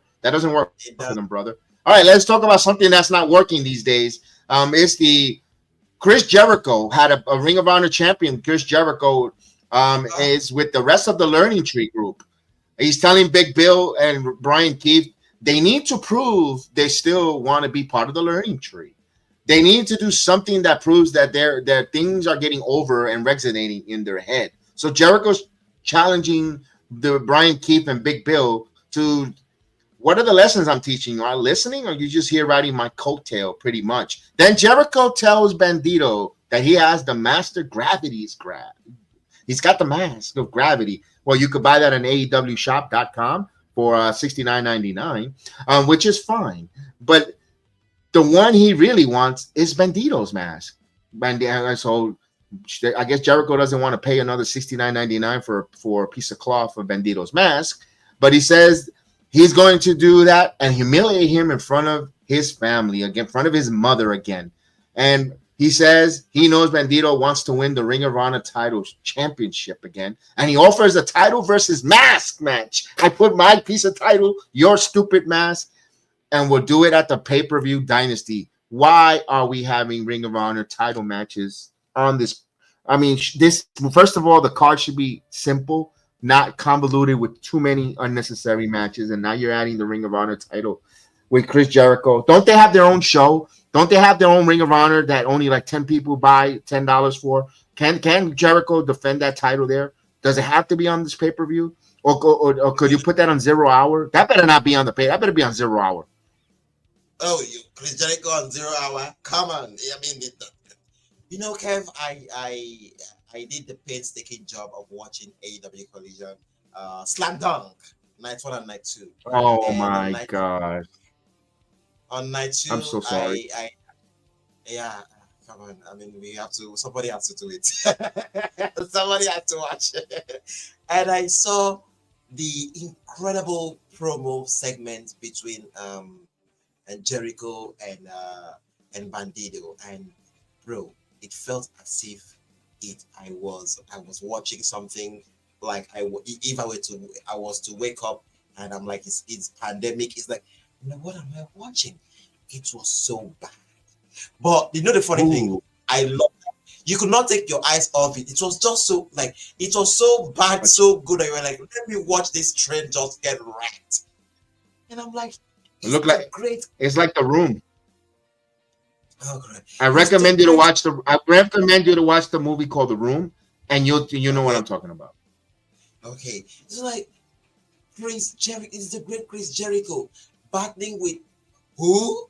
Bandito is good in the ring. Don't take me wrong. I mean, come on, it's part of the brothers that are doing great job out there. But I'm like, arguing over a max, bro. The part that like literally took me out was when Bandito snatched the max from Jericho, and we had a crowd pop, and he ran, and he did not even go. He ran away and leave. He stalled a bit right there on the stage. And bro, do you know what happened? Tony Schiavone exclaimed, "What a moment! Hey, I was like, holy shit, bro! Did you know what I just watched?" Like, he said it's a moment for a guy to snatch a max for goodness sake, that is brother's max from Chris Jericho, and it's like, what a moment! Like, as if it should be one of the top 5 moments in AEW history. I'm like, shit, is this what we've relegated ourselves to? Is this what we like? It was just so bad. And you know, to now transfer that, I thought we were going to leave it at Collision, and they brought it to Dynamite. I'm like, oh shit, we have this on Dynamite too. And I'm like, Chris Jericho, Max versus the title. Why? For a Max that you could buy on AWShop.com. Like, what? I made your sister cry. I made your for a middle of the road feud. For a middle of the road feud. And Tony said, listen, here's a great one, because it's gonna get better with the learning tree as we move. Let me move on a little bit here. I don't want to, because it's Saturday night. We got the town is hot, and we get going here because we head now into the ring because we're gonna hear MJF's response. We head to the ring where MJF's theme music hits. MJF comes out to a chorus of boos. He enters the ring running down the St. Paul crowd before calling out MVP to give him an answer. He's what he's looking for. MVP comes out and the crowd's chanting, "We heard people." Now that was a nice spot there. We heard people. We heard people. I always try to show platform support and love. Thank you, Tony. And then before MVP, MJF compliments MVP on his cane before talking about the promise he made him a deal with Adam Cole and not being friends. He doesn't want to be friends. He doesn't know. He doesn't like. He already was burned by Adam Cole, referring to that about the friendship crap. But he knows that MVP doesn't do the friends. He's in there. He wants to do business. So he tells MVP that he wants to do business with the Hurt Syndicate. Before he extends his hand, the music hits. Here comes Bobby Lashley and Shelton Benjamin comes out. The tag team champions enter the ring. Bobby extending the hand, but not shaking Mac's hand. Instead, tell him to hand over the card. MVP looked shocked, looked shook. By this, MJF hands the card to Lashley, and the champion tears it in half. Now, what's your thoughts there? Like, are you like? I'm like, are they already gonna tease of breaking up the Hurt Syndicate? They just got there. Why?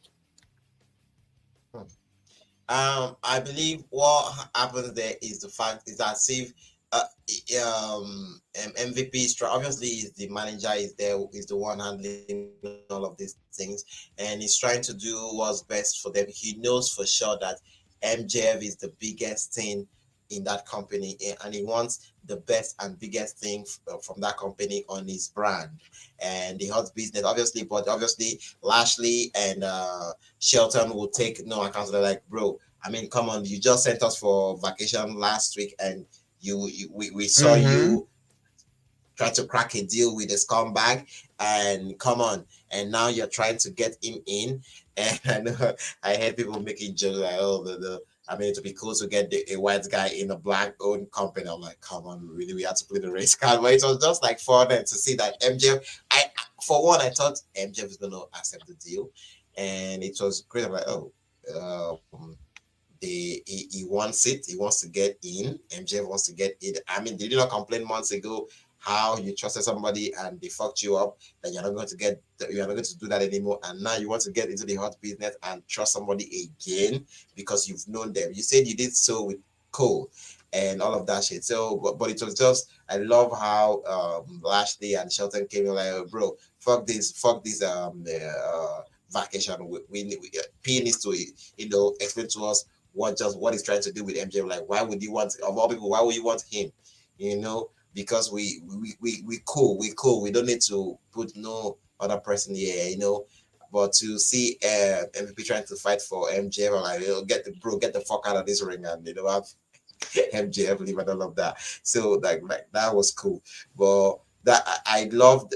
I don't know about how I feel about the tease. I don't necessarily see it as them trying to tease a breakup. I just think it's kind of like a misunderstanding or them wanting an explanation. From MJ,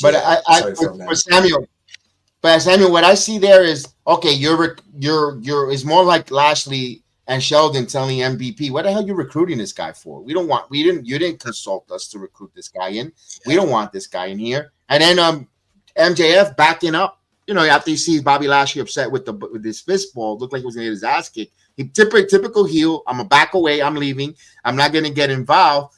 And instead of allowing that to breathe, with a couple of MJF, seems to think that things were cool as he leaves, but out of the ramp, because everything is so fast. They don't let you breathe. They want to convolute everything. Come on, go.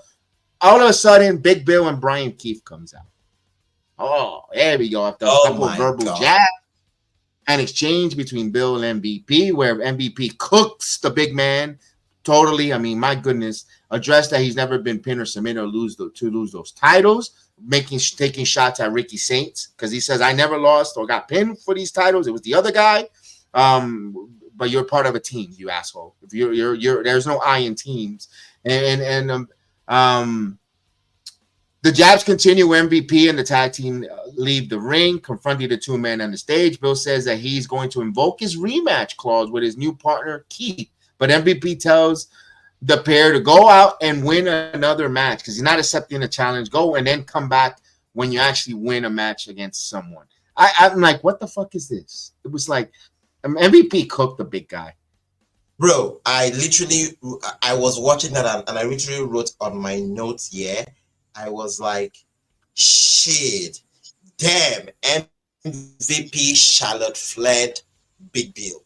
Like, it felt as if I had a flashback to how Charlotte literally cooked Tiffany. I mean, Tiffany looked as dumb as you could. I mean, she made Tiffany look as if Tiffany was a middle of the road chick that they just brought in to fill a spot for a champion. And we'll get into our rebuttal this past Friday. It still did not do it justice, because it's like babe, you can't recover from what just happened to you this past Friday. That was what happened with Big Bill. It's as if MVP did not know that they were going to send Big Bill out there, or as if Big Bill owed him money, or maybe he has past grudge, he has something to do with them not liking Chris Jericho. Like anything that has to do with Chris Jericho, we are taking it down. I was like, he couldn't even let him get the word in. Anything Big Bill said that felt as if it was a counter to MVP. MVP had something waiting for it, as if he was just clocking. Bro, I'm like, shit. Even the fact that they had to throw shit, they even had to make him turn on Ricky Starks, now Ricky Saints, or still on that promo. Big B was trying like to wash it all off by trying to turn it on Starks. MVP still clocked him. I'm like, shit. The part that got me, like I literally almost fell off the chair was when he said, "You know, oh, your little bitch out there." I'm like, oh, what the fuck, Brian Kit? What did he do to deserve this? It's crazy. That's what happens when you don't properly put things together. Because it felt as if they did not know, like maybe everybody did not know that something like this was going to happen. But or maybe even if he knew, they did not properly, try to see how somebody can come out. If as a fan looking at that, I'm like, there's no way. If already Lashley and Shelton were not impressively, ridiculously good looking and like badass in the ring, if you were even doubting before that, oh, they will have a slip up after this verbal assault, they really punks them out, bitch them out. I mean, literally mopped the floor with it. No need for the match, because they are they winning? They are good as, I mean, they should just call it off for me, because I'm like, it's gonna be, damn, bro. MVP cooked. I'm like, shit, I don't know what they did to him, but bro, he did not even give them it. There was a part that Big Bill even literally stuttered, and MVP was like, shit, bitch, did not just do that, and he went in on him. It's as if MVP just wanted, like, let me see what you have. He did not even have anything to come with. Right. That was, and I'm like, if this is your contenders, is this how you will literally, destroy them out there? Like that was not good in terms of like you wanting me to take them serious. How can I, when I just saw them literally get assaulted out there with not even punch or slap, literally verbal assault? And I'm like, what else am I to see? Just come and do the cleaning job. Crazy. Yeah, I agree with you on that. We'll move on here, and I guess the backstage that everybody's talking about, and I even liked it. I mean, that even likes to say it. I want to start a chant with it. It's timeless. Tony Storm and Thunder Rosa was they're talking about the main event backstage. You see them address their tag team match later in an interview with Renee Paquette during the segment. Also coming up, Thunder Rosa is interested in challenging for the title that she never lost officially, but Tony Storm insists that they need to focus on their opponents tonight, as Megan Bayne and Penelope Ford, in the honor of Jody Janela, are told to look out for the team of Thunder Tits. Oh man, so that was great there. Tony Storm, they got to put that on a t-shirt. I want to hear the arena, all 2,000 people chant Thunder Tits at once. I mean, that will sell. Sometimes, I mean, Tony, it just shows, like, I don't even know how did we get to timeless to this stuff? Like, this shit is just like, it's as if, like, to me, that's like one of the brightest spots in this company. I'm like, Tony Storm is just the freaking best, and it's just the fact that she's just so rated out, so crazy. Like, you just expect the worst from her, and she always delivers. Like, that was crazy. I mean, Thunder was like, come on, we are Thunderstorm. Like, which we Thunder Tits. I don't know what you're talking about, Thunderstorm. I don't know what the fuck that is, but we Thunder Tits. And I like the fact that I like the fact that she's putting spotlight on the obvious, because you got Harley Tits, because she's been, all she does is puts her cleavage up, and she got over. Megan Bayne with a Megan Tits. Now Thunder Tits. I mean, there's tits everywhere in AEW. I mean, it's as if they are more focused on like the appearances and trying to. than try to tell stories and all of that. I mean, come on, kudos to them. Like it was an incredible Yeah, backstage. they're telling the story of Tits. That's crazy. That's crazy, bro. That was mass. That was madness. I'm like, bro, like, come on, Thunder. Thunder Tits. Come on, who came up with that shit? Like, Hey, that was great. That was great. I'm sorry, I don't care. That's great. That was phenomenal. He had a kick. He had a kick out of me because I was like, oh shit, like it's so funny. Like it just came out like that moment on Dynamite where I don't know who was doing a promo and somebody in the crowd yelled, "Who wrote this shit?" But like this other one is like in the positive, like, "Who wrote this shit?" Because this shit is great. But all right, we'll move. Once they come back from this, yes, go ahead. I wanted to ask, like, end up funny that a sicko would be shouting who wrote this shit to somebody in the ring. Like, that shows that even they themselves, sometimes who when it's bullshit, they see it too, but they might not just want to admit it. Maybe that day, that fan was like, I mean, come on, what the fuck is this? Who wrote this shit? I was like, that was like, I don't know, but that's crazy. Shit.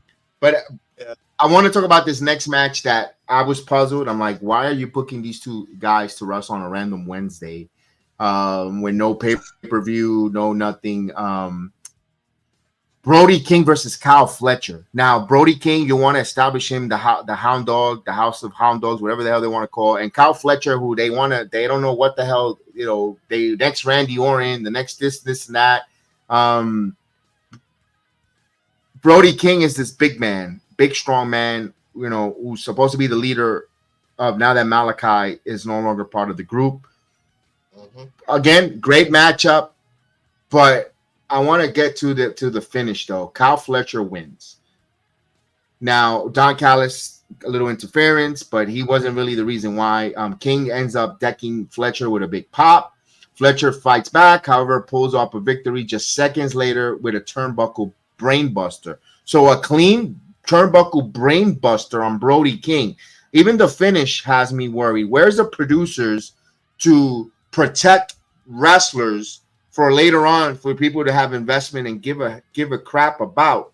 Why not have Don Callis interfere or do something where he's either hooking the leg or something of Brody King, where now Brody King, if he loses to Kyle Fletcher, it doesn't hurt Brody King look like a big monster, because now I can't take Brody King serious in the title picture. To me, you just went into the Butcher and the Blade category of not glorify, just a get over talent instead of being and Brody King deserves better than that.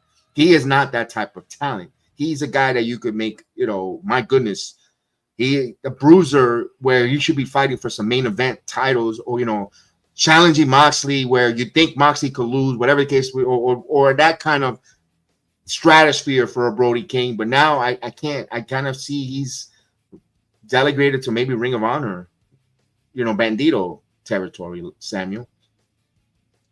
Immediately I saw that match come up, I'm like, the first question I asked myself was why. It's not because I don't want to see Kyle Fletcher or I don't want to see a match with the but I asked myself, I said why, and I wrote down here. I was like, there's no doubt what they would bring to the table as wrestlers in that ring, but why can't they do more with their character? What about storytelling be done? Should we I mean, come on, it was just so, and I'm like, you just Malachi is out of the picture, where Julia Hart is fending for herself. You where the fuck is Buddy Matthews? So I'm like, you their leader is out. Where is the story where they should feel pissed, like, oh, he abandoned us, oh, he left us to perish in hell, that's why we are now hounds of hell. We are going to take all of this anger, all of this anguish, all of this pain that we are feeling, we are bringing hell because we are the hounds of, like, we need them to show you why you should care about them. And that aside, Kyle Fletcher, dude literally almost died. with Will Ospreay few weeks ago on a pay-per-view that had people question the match. They literally dirtied the entire match because those guys poured themselves out there to entertain California, Us. right? And everybody. Now, Ospreay, obviously, Ospreay was the one that came out victorious, so he would be doing things with it. They are trying to still do follow up with him. You needed Kyle Fletcher to have, do something with what they did with Drew when Drew finished that. When Drew finished that battle with Punk after the Hell in a Cell match, you saw how they slowly transitioned him back and his where he is today. Was that it? He just came back that day. And the next thing, you're putting with somebody that we are also trying to figure out what he wants to do next. And you're putting two guys that are in transition, or two guys. Yes, I will say because Kyle Fletcher is living a feud with Will Ospreay, one of the best stars, or one of the guys that should be the future of this company. He just finished a feud with him. Brody King is literally recovering from the aftermath of what's going to happen with them, with Malachi Black now leaving. Like, these are two transitional guys trying to find their foot. Was it wise to bring two guys that are trying to find their foot together to come and fight? And the crazy thing was, like, if you look at the size, I get the grit, I get everything you want to tell me on Kyle Fletcher, but putting that size together, like, it doesn't make sense. And the worst thing is the way they finish. I mean, come on, you need to tell me that he's so believable enough that he carried that big man. That man is so huge. And I'm like, I know. A brainbuster suplex. Clean. No shenanigans. Clean. So yeah, what's the follow-up going to be with Brody King? That's why I said he looked like a butcher. Like I feel like he put on like the Butcher and the Blade. Remember the Butcher and the Blade? They were two big tag teams. I don't know if they're still with AEW, but they were a team that, man, you look at them appearance-wise, like, yo, I don't want to mess with these two guys. They're big and they're strong. But then when you saw them in the in-ring, they were not enhancement talent, but just below, just above that. Like, they'll win some matches here and there, but they were, when you saw them, they weren't going over. And that's what I'm feeling with poor Brody King here. But then we get going on but that doesn't stop there, because after the match, Kyle Fletcher celebrates, because nothing breathes in AEW because they rush everything. And then before the celebrate a win here, and Mark Davis goes after Brody King. So Mark Davis comes out. Not only that, he starts beating on Brody King. So you're expecting Buddy Murphy. All right, here's his partner, his member. No, it's Captain I Gotta Save Everyone, Mr. Powerhouse Hobbs. Now, I don't know, Powerhouse Hobbs, you see him helping the Luchadors one week. He's helping this one, teaming up with that one. Now he has to come out and help Brody King.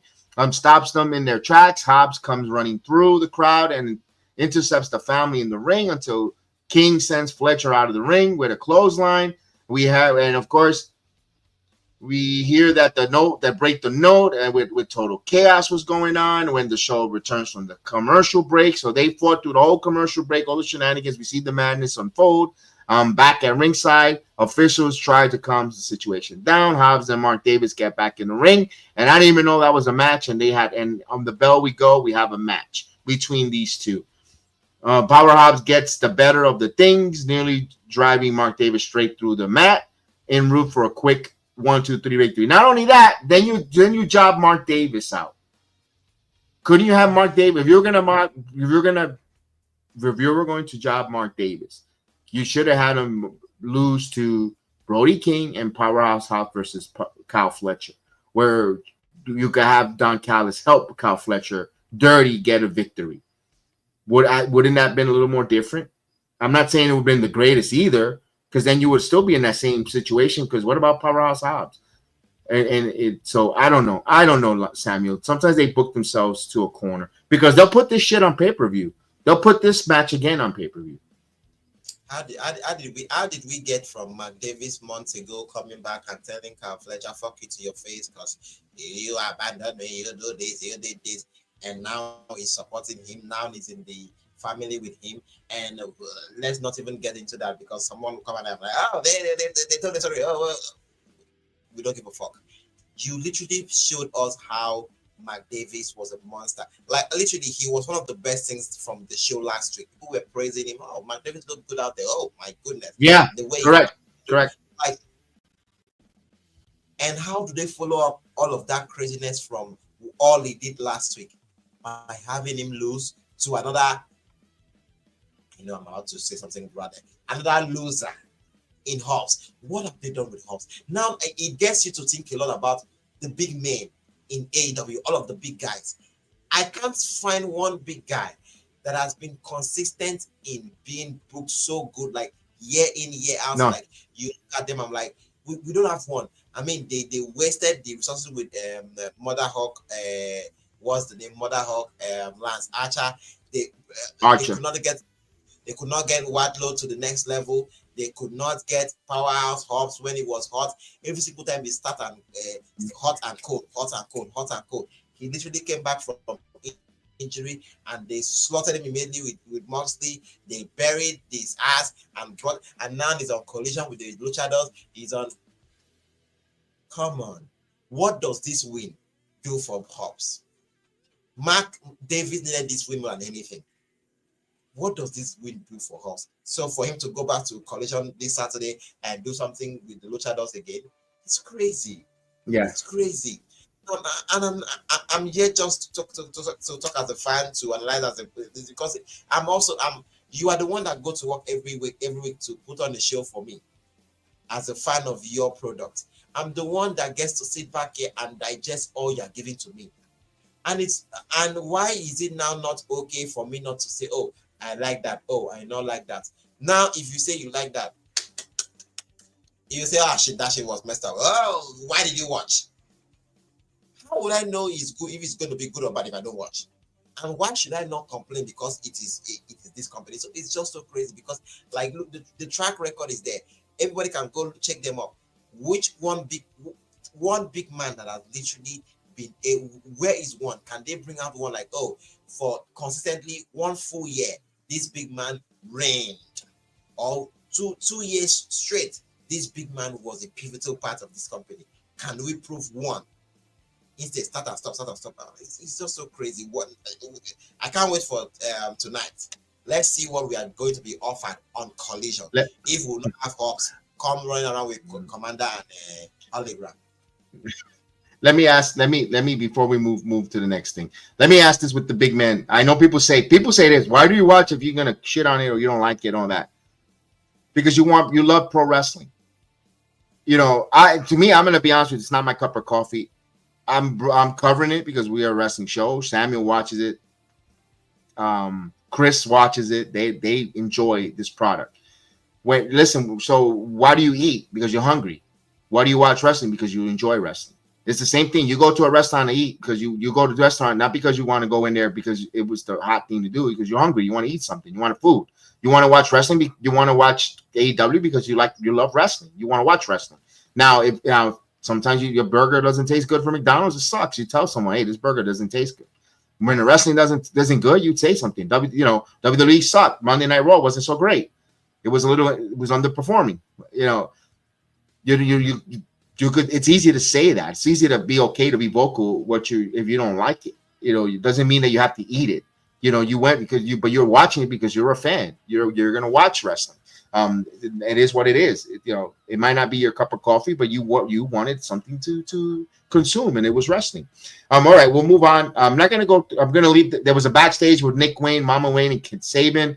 This is a whole storyline that I don't know where the hell. It kind of seems like they're going to make Christian get turned on by the patriarchy. It looks like they're gonna turn on him because they're gonna repeat. They're gonna properly execute the right plan, and they move away. I'm not going to put too much stock because when it comes to storylines, 1 week is one thing and the next week they do something different. So we're just going to have to wait and see what happens to Nick Wayne, Mama Wayne, and Kip Sabian and the group. They want to put storylines and they want something for you to get invested emotionally. But when we just finished complaining about the other stuff where they should put some emotion for us to get invested, meanwhile, this storyline, they're trying to, they kind of force feed you the wrong things. Like, okay, all right, if you're going to have a storyline, make it make sense. Why is Nick Wayne going to turn on Christian? But we'll have to just wait and see why. He's just fed up with it, whatever the case was. Now they're teasing Swerve and Hangman Page. Oh, by the way, before I read about this, about Swerve and Hangman confronted, I just want to declare, I'm declaring myself for the Owen Hart tournament. I'm going to declare myself for the Owen Hart tournament. Yes. Okay. So as the show starts, Hangman Page is backstage with Renee Paquette. I asked him about the Owen Hart, and he was very fired up. And Swerve Strickland gets right in Hangman's face. Hangman calls Swerve a bitch. This segment was sponsored by the word B for bitch. And what they said is 6 times. And he doesn't back down. Prince Nana runs up and tells Swerve that they don't have time for this crap. All right, so they're teasing that matchup again. We get another sit down. So I kind of appreciate the sit down, but maybe that's why they didn't do the Kenny Omega, because we didn't know in the end of the show or later on in the show, they put a lot of different sit downs. And then the people would have been complaining a lot of sit downs. But damn, but do we really need the Swerve and Hangman sit down backstage? Did we need that one? It really didn't need it. That could have waited for another time. They didn't need it Wednesday. They could have done what we said earlier, but here's another sit down. Tony Schiavone, uncomfortable sit down with Rated FTR. Now talking about their neighbors, how much they help each other take the trash out. Whenever one takes the one recyclable bin to the curb, the other one takes the other garbage out for one another, and they make sure the lawn is taken care of. And you know, if Dak Harwood needs a cup of sugar, he goes next to the Cope family, and you know they give him a cup of sugar, vice versa. But yes, you know, and eggs is so expensive. So now, hey, we got an egg. They can't share eggs because it's too expensive right now. But they're talking about that they're going to, why not go after the tag team titles? Because Dax Harwood says we were too big. We put that on the back burner. We didn't want to go after. We were distracted in going after tag team titles because we weren't helping you, Cope, and you didn't beat Moxley. But then Adam goes, why don't we go after? Here's a great light bulb idea. Why don't we go after the trios title? You know, there's a title we could win. And let's go get it. Instead of and Cope interjecting himself. At the end of the day, it looks like they're going to go after each other. They're going to go and they're going to beat each other up. One of them is going to turn. This is all over. This is Judgment Day 2.0 again, where they're going to kick Adam out. He's going to get kicked in the balls. He's going to get Dominic Mysterio, and copy and repeat. We seen this SummerSlam 3 years ago, Samuel. And I hope they put the chair piece in his mouth like they did when they took him out of Judgment Day. You know, Sakev, I sat there. I was lying down. I laid there and I watched this, and I'm like, this company always do a great thing. And one of the best things this company knows how to do is doing good things backwards. I would have preferred the Kenny Omega and Speedball with Ricochet segment happen on this setting that they did for FTL. Dax did that shenanigans after that match last week in the ring. Why didn't Tony Schiavone stand in the ring? We are inviting FTR and Cole to the ring to address what happened in this ring last week, and then have those guys come out and have Dax cut what he did on that guy. This family helps me. Good point. Help me. And then have Cope have this emotional dream like, bro, you got me so worried, you got me so pissed. I was like, why would you not want to talk to me after that match? You know what we did all to get here. I'm like, I'm so done. I'm tired of. I don't want to think about this. I don't want us to go about this and all of that. Let's just put all this energy in making sure that we make them pay. Let's go for the trios. Oh yeah, and then have them, try to shake hands. It would have been better there. Having those three guys sit there. I bought egg, when my lawn was, bro, who wants to hear that shit? You know what? Good point. You know what? Very good point. Very good point on that, Samuel. Excellent point on that. Yeah. It felt so fast. It felt as if it was as if talk about rumors about Copeland being so neat tight on his. What if maybe Copeland saw the shit, if there was even a production meeting, oh, the Kenny Omega and this will be happening backstage. No, I want that backstage. Give it to me. It felt so forced. Like it was not the whole situation did not need such setting. Have them cut that shit in the ring, and then what happened with the trios champions that they retorted back to them by saying we accept happened backstage. Now it's perfect. Like they are in the ring saying they are done, and then we backstage we are with the trios champion, and then they are cutting theirs, and now it all aligns. Yeah. Damn, Simple. Yeah, I like that. Simple, and I totally agree with you. Simple on that. We got we got a lot to go here. I'm gonna speed through this a little bit there. Swerve Strickland calls out Moxley. They got in each other's face. I'm not gonna even go touch that. That was a little convoluted, a little wonky. Yeah, we're gonna, that sets up a match between Moxley and Swerve. Again, is Swerve gonna win? If the Death Rider's gonna win, who knows? I'm gonna skip that a little bit. You had Matt Caster. Oh my God, what is going on with Matt Caster? And Jay White declares himself for the Owen Hart Cup. So I got to take on Jay White in the Owen Hart. Oh, I mean, good luck to you. I mean, come on, you are the man for this. I mean, maybe you should call up Chad Gable, and maybe you can give you the lucha, so you could get the job done. I'm waiting for Chris to declare himself in the Owen Hart tournament. Oh my God.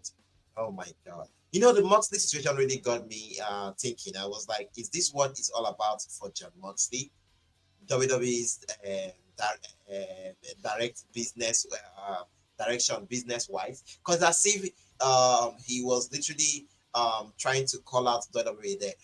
With that, there was one line, I believe I put it down. My spot has been taken by billionaires and Hollywood talent agencies and kids who wants to see the world through Instagram filters. I'm like, Instagram filters. Calling out Logan Paul. One. You can also call out the NXT talent because they're all on social media. The Evolve kids, the NFL talent. They are always very happy to be in WWE. They are all over in social media. You see them everywhere. Or WWE's main talent as a whole. They are now very big. They really want to push that social media narrative. They are hugging whoever is out there on social media. They are hugging everything. They want everything there. And then obviously we know WWE is now owned by Hollywood Talent Agency. WWE now is like $1 billion business and everything. I'm like, is this what your aim is all about? Trying to go after WWE and show them that I can do something different. I appreciate the fact that you are in AEW shows that you can do something different. But bro, we are not against you doing something different. We are against you doing something different in a very bad way. It's as if Moxley is trying to ruin the legacy or the reputation that he's been able to build this past 5 years with AEW. I'm like, my goodness, like this storyline, this character work, this feud, not even feud, this team, this whole group is such a, like, I can't remember the last time a team was such a failure. This has been a failure from the start. Like, this one I was like, wait, I wish he even kept Wild Thing. Like, it's as if that was one of the most something you could use and digest. You took Wild Thing away. When it comes out, it feels like a burial ceremony. Like, it's so somber. It's just so weird. I'm like, bro, I just wanted to just get that out of my system because I'm like, Samuel, let me ask you a question. We heard, now here's the question: who really killing wrestling? John Cena is gonna kill wrestling, or is John Moxley? leave the job, the killing, the burial, the ceremony for John Moxley because he's doing a great job. Cena ain't killing shit. Cena doesn't know how to kill shit. Maybe you can keep the burial for Cena, but the job of killing and making sure that it is really dead, leave it for Moxley. Is a great job at it. I mean, yeah, I had to ask that question there. I mean, my goodness. All right, so we'll move on. Yeah. In a match, I don't know why they gave us this match. Top Flight versus Alex Finley and Devin Knight. Is this enhancement talent? What was Homecoming? Okay. They wanted to give that pop. are St. Paul Twin City kids. You know, they need to give them that shit. I'm like, what was that shit? I mean, keep the shit in college. Couldn't you start that in the beginning, the first match, so like that the crowd is excited for the hometown crew? You know, when I say this company do things backwards, it feels as if we are trying to throw dicks at them. Like you had hometown talent. Obviously, they are collision people. You brought them to Dynamite because we are in their city and all of that. You should have started the show with them. There was no need for that shitty Christian Blake shit. You should have started the show with them, and then with the crew out there, with like everything would have been just so crazy. I mean, come on, maybe bro, like it's madness. Well, I know they told us that Will Hairspray will be back next week in Peoria, Illinois. They showed a video package. They'll show a video package, but by Will Ospreay that he's returning for like, okay, I mean, like you said, they do things backwards here. But then we get a match: Mark Briscoe versus Tenoshi Takeshita. Mark Briscoe, we know Mark Briscoe is really good. Let me ask this question, and I don't want to sound insensitive, but when does the sympathy love for Mark Briscoe wears out? Because they're not capitalizing. I feel like he's just now a wrestler to get old guys over. I didn't expect him to be Tenoshi Takeshita because it was just a match. There was really no build. You know that I didn't expect him to win. There was no investment. Takeshita wins, who's the best wrestler AEW has on that whole roster, and I even say it better than Will Ospreay. I think Takeshita is the total package without the microphone skills. I think Takeshita is. I think highly of Takeshita. Bro, Sakev, I sit here and I kid you not. Like, if there's one guy aside from Powerhouse Hobbs that I'm just praying, oh, how can these two just leave this company, because at least he can. I'm not saying WWE will do a great job with him, but maybe he can go elsewhere. And because I'm like, he's just wasting away. Konosuke is one of them. Boy is so good. Boy is just so good. And one thing with Tony, he likes doing things that he feels nobody else will do it. I'm the only one that can do it. I mean, can we cut this shit with Mark Briscoe? It's been how many years? Hi, Tony. It's been how many years with all of this shit? Like, I mean, I immediately I'm like, Konosuke and Mark Briscoe. The first thing I asked was why, and I knew for sure that match is losing. I'm not gonna lie, I kid you not. I was like, I'm not interested. Like, I literally did not watch that match. I just wanted to know who won. I just checked the end. Okay, he lost. Good, fine. On to the next. What next? I'm like, bro, we need to see what direction we need to go with him. He needs to be fully integrated into this company and stop with the sympathy stuff. It's crazy. And then you have Tony Schiavone said, "Oh, the best moment in AEW history." Come on, shut the fuck up. All right, we'll move on here because a big AEW trio showdown is set for Dynasty. So we have a big trios: the Death Riders, Cody, Wheeler, Useless, and PACT respond to the challenge against the rated R FTR. They're going to accept it, and it's going to be at Dynasty. So trios champions. And speaking of trios champion, the reports came out that Saraya is no longer with AEW, so she is no longer part of the AEW roster. Good luck to Saraya. She's still the undefeated trios women of all time. Ask Xavier Woods about that. But we move on going forward here. I knew you would get that. I knew you were good to get that. MVP. Right. I'm not Saraya's at the MVP of that trios, but MVP was talking to the Hurt Syndicate joining MJF. Backstage, we see the Hurt Syndicate discussing MVP's offer to MJF. Lashley says he doesn't like the guy, and Benjamin points to Maxwell Jacob Friedman's reputation, but the three eventually comes to something of a consensus situation as we cut away. I don't know what it was. I don't know what it is, but to be continued when it comes to the Hurt Syndicate going forward. Here we go. Main event time. Timeless, Tony Storm, and Thunder Rosa, better known as Thunder Tits, taking on Megan Bayne and Penelope Ford, the Janela Girls. So the Janela Girls versus the Thunder Tits. When we come back, the Minnesota crowd comes in, and I wanted to hear, you know, I want to steal this from Tommy Dreamer, what he said. If Tony Khan should purchase the licensing for Thunderstruck from AC/DC and put Thunder Tits, or just Thunder, and quiet it down. I could hear the crowd. I could hear all 2,000 people in attendance saying Tits when they say Thunder. And I can see that, and I popped when he said that on Busted Open. I got to give him credit, you know. Unlike them that steals a lot of our ideas, I like to give them credit with it. Thunder Tits, that was a funny sound. The bell rings, back and forth.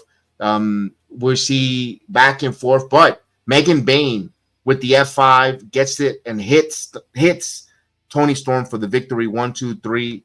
Now everyone's complaining and saying Megan Bayne has to beat Toni Storm for the world title, or Megan Bayne turns to nothing, useless. Because why should you care? Because they kind of rushed Megan Bayne to the main title scene. I think Toni Storm keeps the title. I don't think Megan Bayne wins. I don't think Megan Bayne has a long contract with AEW. I don't think she's booked for, because I think they're rushing this, because I wouldn't be surprised if Megan Bayne's contract is expiring. I don't know. We don't know that, but wasn't she signed like about 2 years ago, a year ago or a year, 2 years ago with AEW, and she was in the shelf, and then they used her because she wanted, and so forth. So I wouldn't be surprised if Megan Bayne's contract is coming to an end. We already know Mariah May is leaving. Mariah May is leaving. Big Breaker erased everything that has to do with AEW. She might be out. Saraya already put her resignation, and she's done. I mean, would you be surprised? Damn. Where's Camille? Oh my God!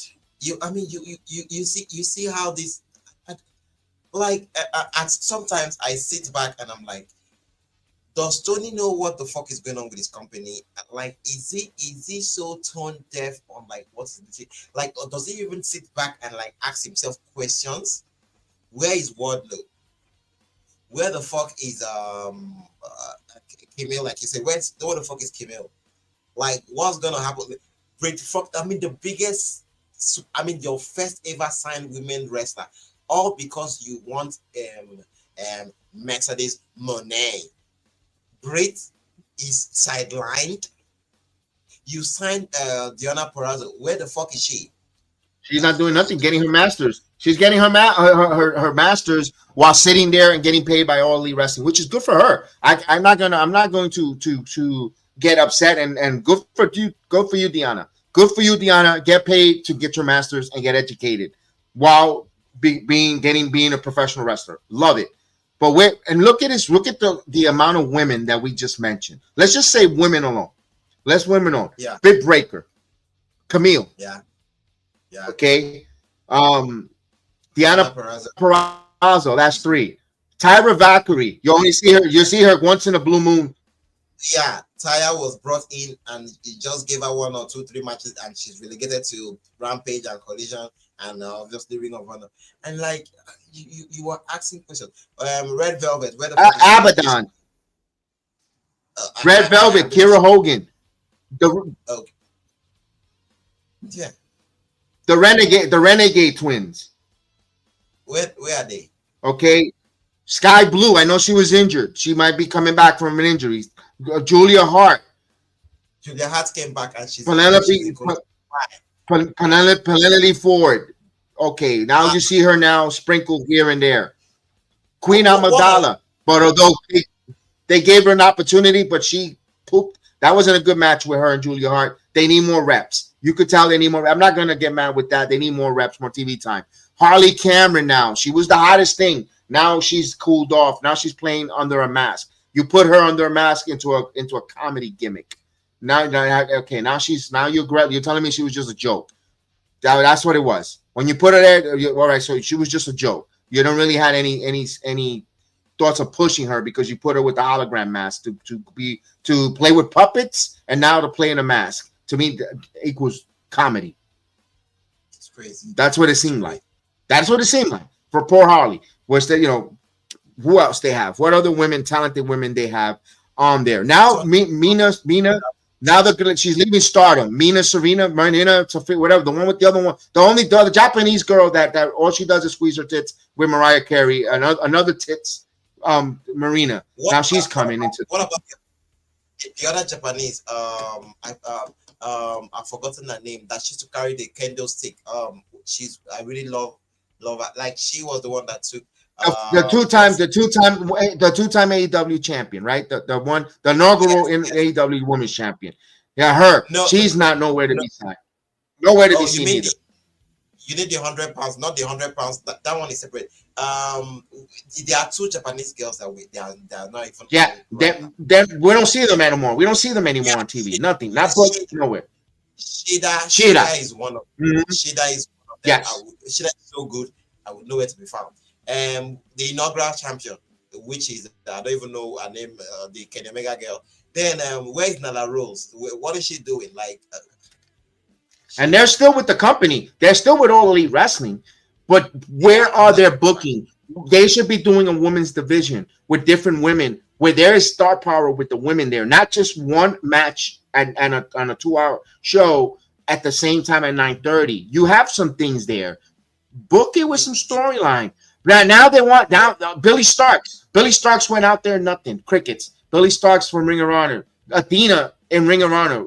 Why isn't Athena, who has star power, not in part of the AEW roster? Period. She shouldn't be. Enough with the Ring of Honor stuff. Put her. She's not Ring of Honor. She's more than more.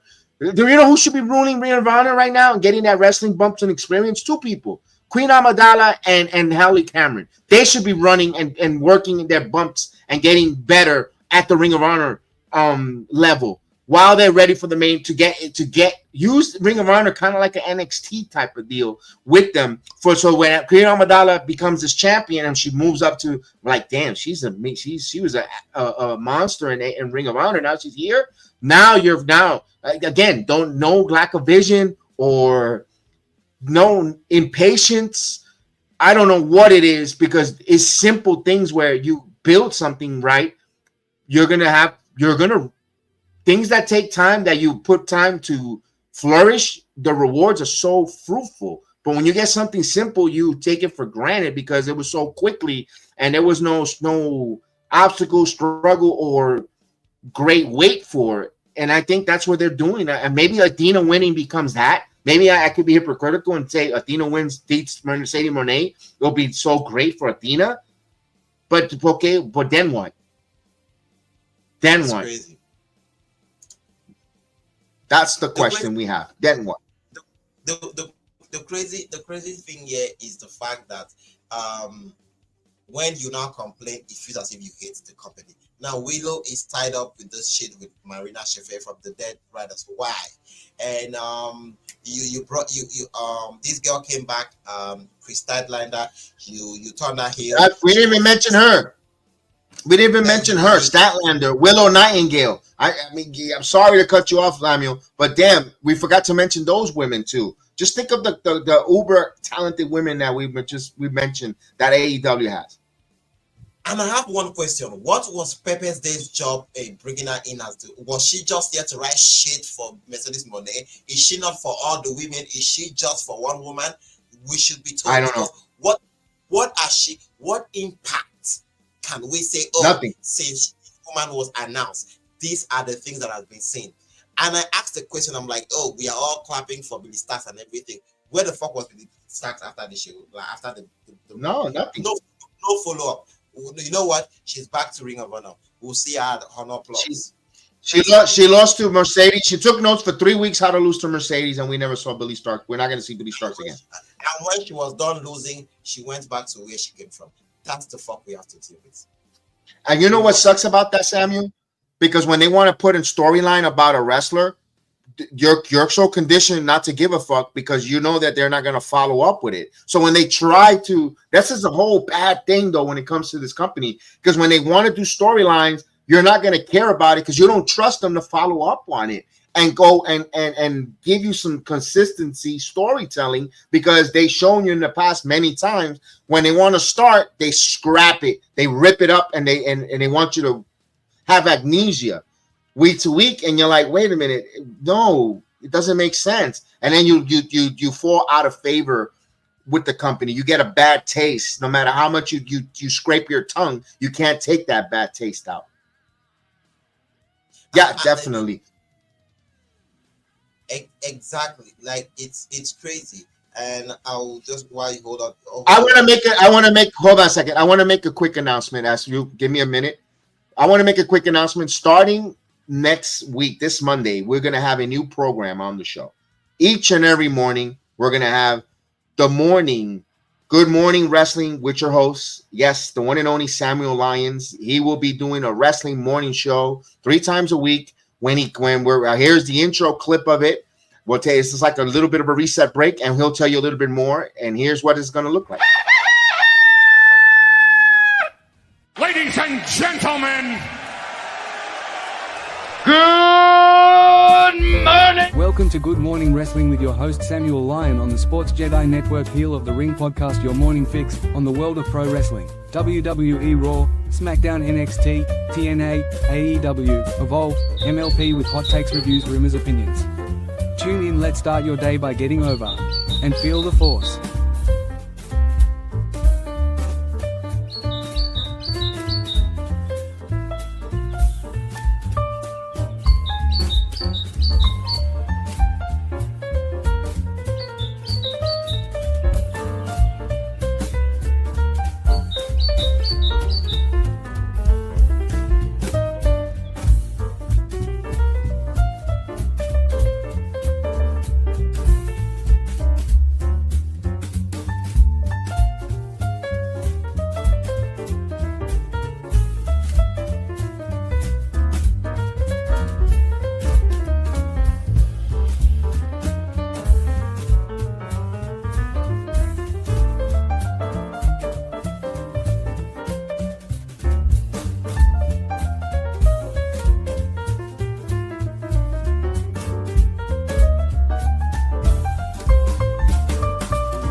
Please hit the like button, share and subscribe to our channel. Watch along with live wrestling events on Heel of the Ring Playback app. Follow Samuel Lyon at SamuelEkPay7 on the X app.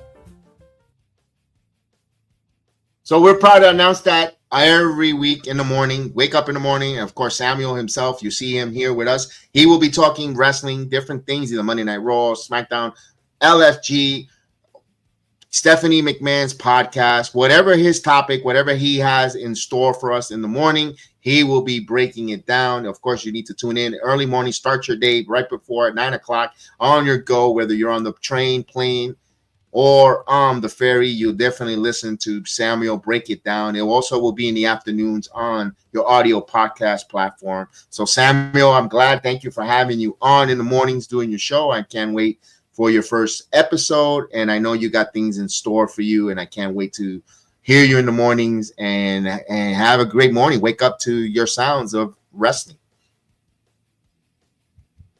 Yeah, Sakev, that was amazing. I loved how everything came up, and this like a special shout out to Chris.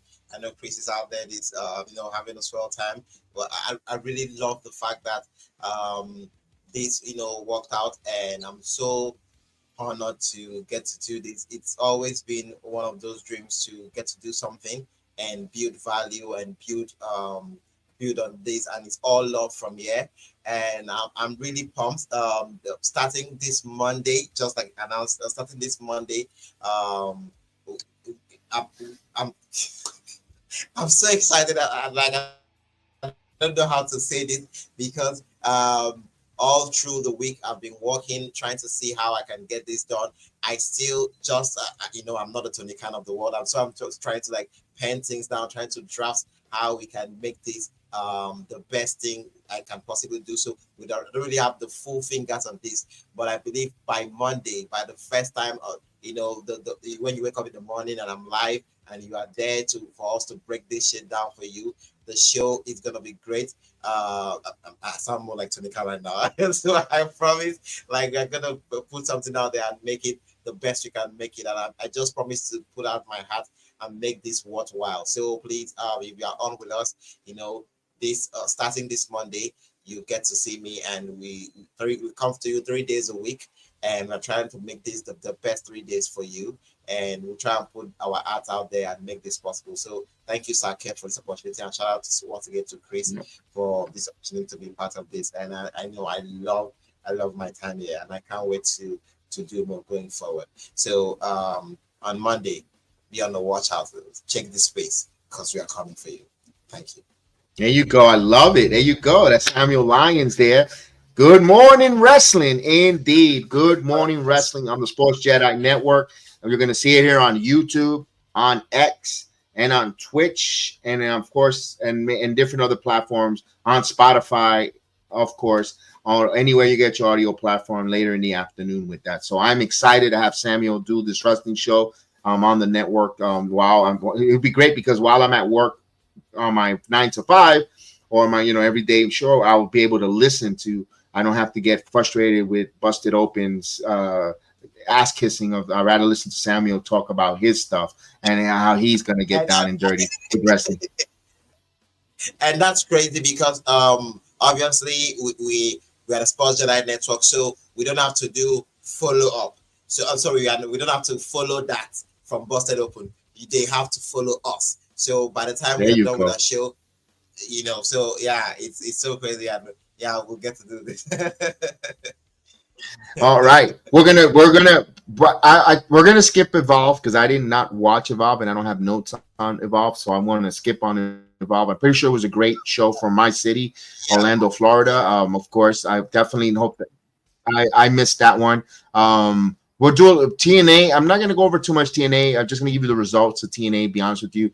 Ash by Elegance and Heather by Elegance had their celebration with the cake. Wanted to blow her candles. Interrupted, of course, Gigi Dolan and Tatum Paxley. But the Elegance ladies win. They beat Gigi and Tatum Paxley. The Chavo Guerrero with the Azteca Warriors. That was Laredo Kid and Octagon Jr. versus Frankie Kazarian First Class. You had Of course, you had Chavo win, getting that nostalgic over Kazarian in First Class, KJ Francis and Cassie Navarro. Slamovich defeats James Jane in a pretty good match there. Of course, the one and only Diamante came out at the end of the match. She was brought from ringside, but she got after the match after JC lost. And you saw JC and Tessa look at each other kind of like, okay, they like kind of a mirror twins of one another. I wonder if they're going to be in an alliance whatsoever. But she has fatal influence, so interesting there how that went off there. Everything's leading to Marsha Slamovich versus Tessa Blanchard. I kind of would have liked to see Tessa versus Lola Vice. A little bit of a filler, and I wish they would have kept JC Jane and Marsha keep going because I think you don't want the Knockouts women to go at it immediately for a title change. I kind of want to like them to stretch the TNA Knockouts feud before Tessa eventually takes it from Marsha. Maybe if you could push it to like Slammiversary, you could still do some fillers, but they know what they're doing. And with that booking, TNA World Champion John Henry cuts a promo, other to be interrupted by the one and only Elijah come out, and of course they're going to watch each other's back. It looks like it's going to be a heel turn from Elijah eventually on Joe Henry, but we'll see. Eric Young beats Ace Austin in a rare. We're like, wow, Ace Austin lost, and Nick Nemeth Ryan Nemeth beat Leon Slater on that there. So I wanted to get that. I wanted to get to SmackDown. It's the last segment of the night here. SmackDown. I'm gonna be honest with you. We streamed it early. I thought SmackDown wasn't really good. I found myself bored. I hate to say that, and you see, I got the WWE sign right behind me. The Cody Rhodes kicking off the show. I like that, but yes, go ahead. Compared to last week, the feeling you have for this week, that was what I had for last week. But I believe compared to last week, this was more palatable. But we are not saying it was a great job. It was. I feel you when you say that. I get it. But I was like, well, we had a lot of stories being forwarded in this one, more so than last week. Last week was flat out like it was the shit. I don't know if they woke up and like, I mean, we are just gonna do what we gotta do. But is it the 3 hours? Do you think it's the 3 hours? Because I don't. You know what? It kind of feels a little long. You might be right, and I want to give Heather Wright a lot of credit because when it first announced, she's like, no, I don't like the 3 hours of SmackDown, and I debated her, and I said, no, it's gonna be good because now you're gonna have more storylines with mid-card titles and people that don't get TV on. It's gonna be really good, and we know in a couple of weeks, it'll go back to 2 hours for SmackDown, especially in the summertime, because you're not going to ask people in the summer to spend 3 hours on a Friday night watching wrestling where the weather's so nice out. People are going to want to go out. I've mentioned that before, but I don't know. I felt, Samuel, that tonight, that SmackDown, I just thought, here's one thing. It's like I felt like I ate too much sweets. When you eat too much sweets, if you eat too much sweet, you feel nauseous. If you eat too much candy, you're like, and that's why I felt with the European crowd. Okay. I like the fact that they make the show exciting. They make it great, but they tend to go a little too overboard with the seller. Not everybody needs a 10-minute. Not everybody needs that.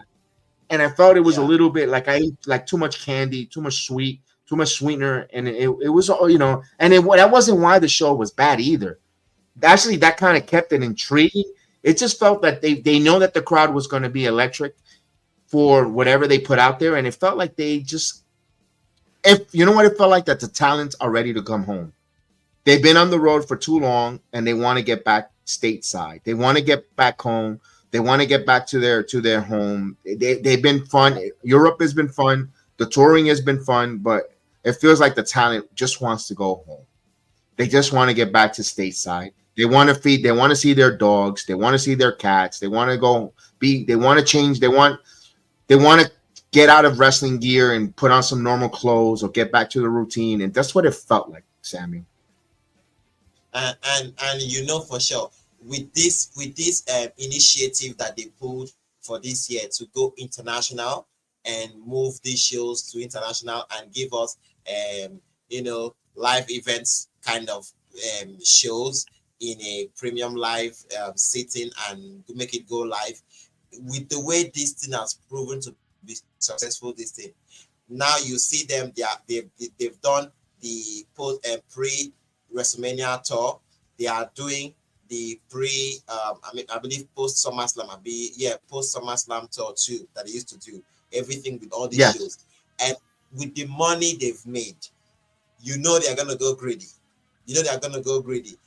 Next year they are going all in. They might stay. I believe they have been in Europe for like 3 to 4 weeks now. Have they? Yeah, like almost 3 weeks. Almost 3 weeks. It's a long time. It's a long time for these performers to be out from their own homes, their wives, their partners, their family. It's crazy. It's their bed. Like nothing feels like home. You can sleep in the best hotel rooms and everything, but when you go home to your house, nothing. So like I feel for these wrestlers, and sometimes it feels like trying to criticize them for the work they do in the ring and forgetting that they are humans too, and are like, oh shit, these people they've not been home for a while. And you also look at it with the company as a whole. Like, would they give us this middle of the road SmackDown on the state side if this was like, it's as if the live audience, we are in this thing, so everything's gonna be okay. So it's just so crazy. I really don't know how they're going to work on that one. So I tell you one thing. They were smart. Yeah, thank God we are moving back. They're moving back. WWE was smart though. I'll tell you where they were smart. They coming back from the European tour. Their first city on the European tour is Chicago, one of the hotbeds of wrestling. And I'll tell you why they were smart. Beautiful. I'll get you to it because I'm going to go ahead. In fact, I'm going to go to the end because the end was the main thing that saved SmackDown for me. We have these contract signing between Punk Roman Reigns, Seth Rollins, and Seth Rollins back and forth. I love that they have that animosity. They don't like Punk. And then Paul Heyman getting that contract signing. I like the tribal chief telling Punk, "What, you don't know how to sign? You don't know how to read? Just sign it. Just sign page 5. It's addended. Everything's there. And then I know what you're looking for." I like when go wise man, go help him. Well, I love that moment between Punk and Heyman. You get to main event. You get to main event WrestleMania. And it was a good moment. Punk sold it with his facial expressions, with a little bit, he felt teary-eyed. But here's where I say it's going to be the smart. That's a feel-good moment for Punk getting the main event. I like when he says that's not the favorite that I was talking about, Paul, and left that cliffhanger. But they're coming back to their first show in the United States in Chicago, with CM Punk being the main event, with that cliffhanger of CM Punk. What's the favor? You go to a hot crowd in Chicago because they want to know, they want to see, and they want to cheer their hometown hero, CM Punk. Yeah. And now it's not going to look like it's a downfall because they got back to the States where there's crickets, and you're not going to hear the hijacking or the crowd chanting. They're going to go crazy for Punk. Punk opens up Friday Night SmackDown immediately. As soon as that go on the air in Chicago, that's CM Punk immediately. So that place is hot. Because now United States are going to feel like, oh, we got to we got to compete with Europe with the high noise and the crowd volume and the enthusiasm from the crowd. So that's why I say WWE was smart. They booked it smart. They did this. That was a whole smart move by them going to Chicago immediately for April 4th. That was a smart move by them. First and foremost, let's talk about that whole segment. This was a good segment for SmackDown to close. I went into that segment knowing fully well what they did last week. The show was already bad. Last week's segment, the way the show ended, literally killed it. Yes, we love brawls, but you see, for the first time, the fans were not into. We praised the brawl between Rollins and Punk before their cage match. The last time it was very good. It was just so good. So maybe they thought we should recreate that, but we are not giving them anything aside from that. And they got backlashed. Already the show was already bad. And to have the 3 best in this industry come out there and not say anything to each other and basically go to fist. Fans were like, obviously, this is not any other company where it's all about the in-ring products. So we are used to, getting the Netflix, the Hollywood storyline. Give me the story. I need to see them go there. And they did not go there. And you're like, why are they fighting? Why are they like, you know why they're fighting, but you want them to tell you why they're fighting and you did not feel it. So, like, if there was ever a time to save their ass for what the mistake they did last week, it was this Friday, and they did an impeccable job. It was just so beautiful, with Roman coming out with Heyman. And I believe this is the very first time the European crowd, at least to being televised for us, they've been like, they opened their arms to Roman. He's not a heel, he's not a baby face, he's a superstar. And they gave that superstar welcome. And you saw the kid in Roman, like literally you saw the kid in Roman, you saw the fan in him, they love me in him. Like he played it as if it was character, but like if you are a human being and you know how hard that man has worked. I mean, you saw when Punk mentioned the big dog, he was thinking about because you know how hard this man has worked to get to this stage. Getting the Roman Reigns. I mean, come on, like everybody works to be in the business or work for where like they are being appreciated for their work. And London embraced him, and you saw it in him. You saw the way Heyman looks at him and all of that shit, and then you have Rollins coming with his own everything that has to do with Rollins, and then you have the guy that everybody relates with, that's the CM Punk, the next door neighbor that come in and do. I know right now we are talking about the whole craziness. I know we have not gotten to that part, but there was something that really stood out to me that made me go back to track. That Punk and Heyman have been together since Punk started, came to WWE. Since September 2005, these people have been together. They've known themselves for 20 years. It's not 20 days. Yes. 20 years these people have been together. And it just brings into light. He highlights so much of how well that emotion of, sometimes we get so caught up with,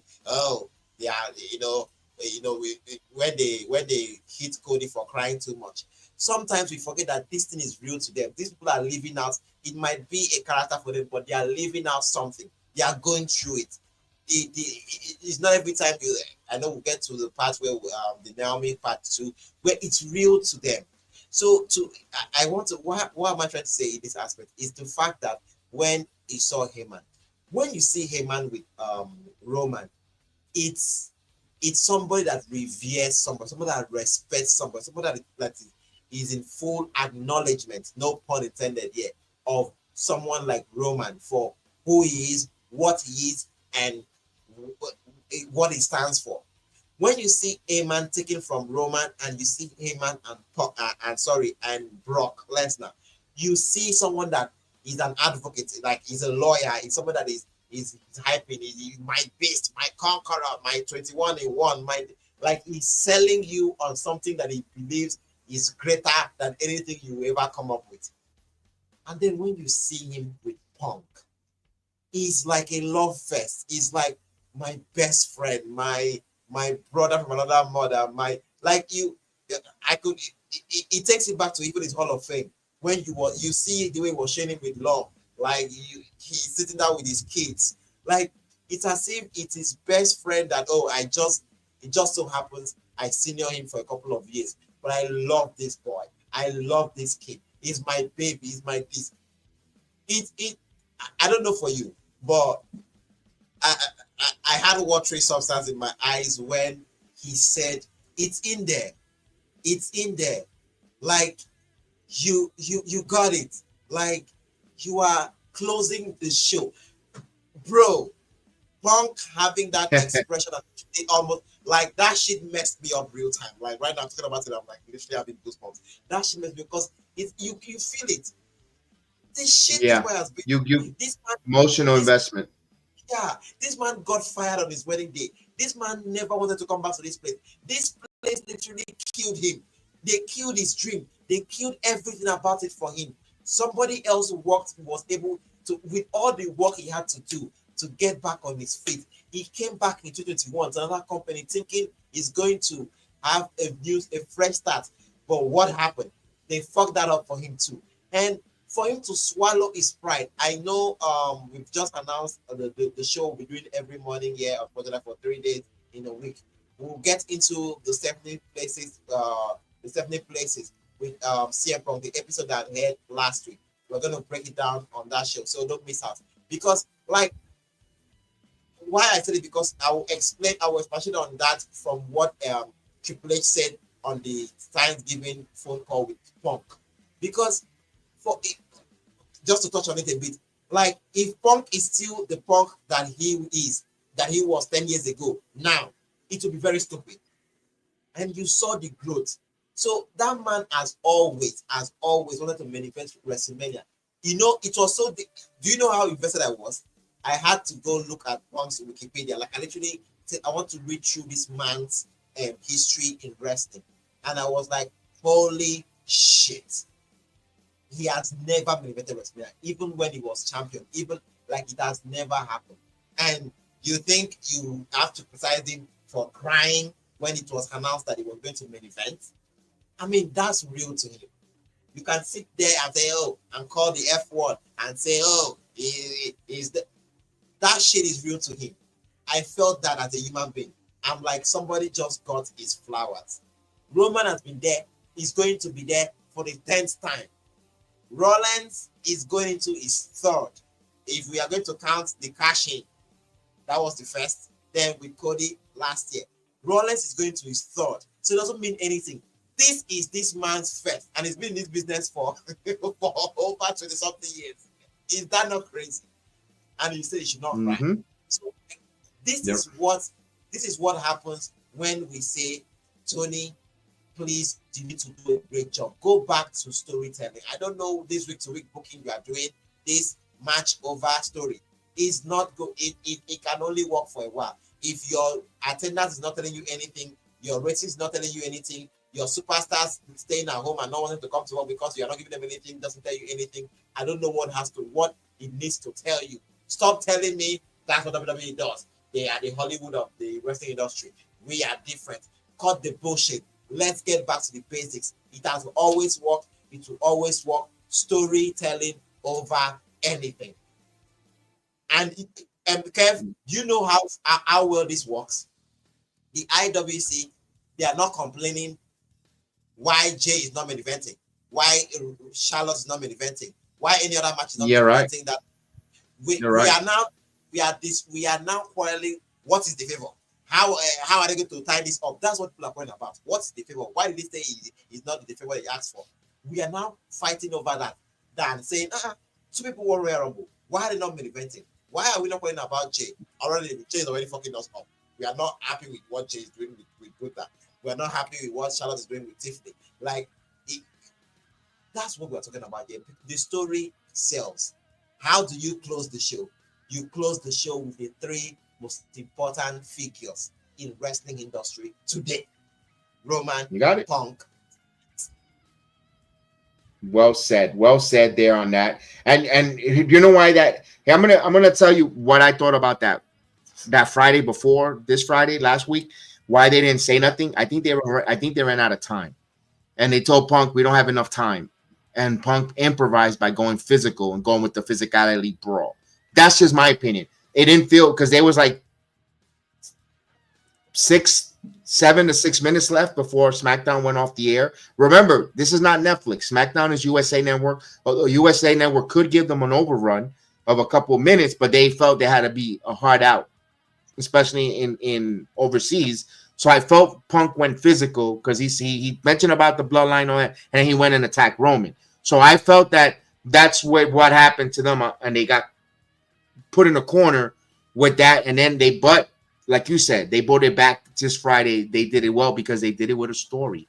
They did it with the story of Punk not finishing his story, getting finally what he dreamed and wanted all his career, main eventing a WrestleMania, not overshadowed by a returning old superstar or getting bumped or whatever the case was, whatever the narrative that was his distaste of the WWE back then, but now it came to he got what he wanted, his dreams. He made another dream come true. Which was great. Yeah. I love that. I know people say it sucks. It's a shame the hard work the women have done, but listen, WWE is going to throw the women a bone. There's been rumors that the Evolution pay-per-view 2 is going to happen in the summer, so they're going to have their own premium live event. They're going to have their own spotlight showcase for the women. I'm all for it. If that's the trade-off that they're going to do, so be it. Right now, doesn't mean that the women are not going to steal the WrestleMania moment. I think the whole card is WrestleMania. It's bigger than anything. If you're on that card, it's great. So I'm not going to worry about that. Before we say goodbye here on a Saturday afternoon, I just wanted to touch a few things here. Rey Fenix returning, making his WWE debut in Chicago, at all places. Another good plot for Rey Fenix. Good to see him there. I love it. Fuck you to Tony. That would be crazy. I can't wait. I was shocked when I saw him, like, Rey is coming. It's Friday. What do you mean Friday? Come on. Before WrestleMania, wow. I can't wait to see what they do. And I love the fact that I cannot wait. Penta Raw, him smart, and let them evolve and then meet themselves. Yes, I've said that too. I'm with you on that. Let them introduce themselves as individual superstars, and if there's a storyline or the draft when they could be on the same brand, then so be it. Then you have the Lucha Brothers go off and all that. They weren't shying about saying they're brothers. They mentioned it on the broadcast, so they're acknowledging that they're brothers. And like, who are these? Who's this one? And then we got to find out in the story. No, they said it right off the bat. So good thing there. One thing I wanted to say: good to see Kaden Katana. Caden Carter and Katana Chance wrestling. They took on Alba Fire and Piper Nevin. Good to see them on the mat around Good there. Good match with that Braun Strowman LA Knight. It wasn't a DQ finish, but again, it looks like a multi-man match there for the United States title, where it makes sense. If you got Solo Sikoa, Jacob Fatu, Braun Strowman, and LA Knight for that title, it makes sense because you could have storylines coming out of that. Jacob Fatu and Solo Sikoa could, that could be right there where they're in a WrestleMania where they have a dissension and you have a story going now for the spring to summer. It's part of WrestleMania. That's a WrestleMania holy shit moment where Jacob Fatu turns babyface, or if you want to go Solo Sikoa turn babyface at WrestleMania.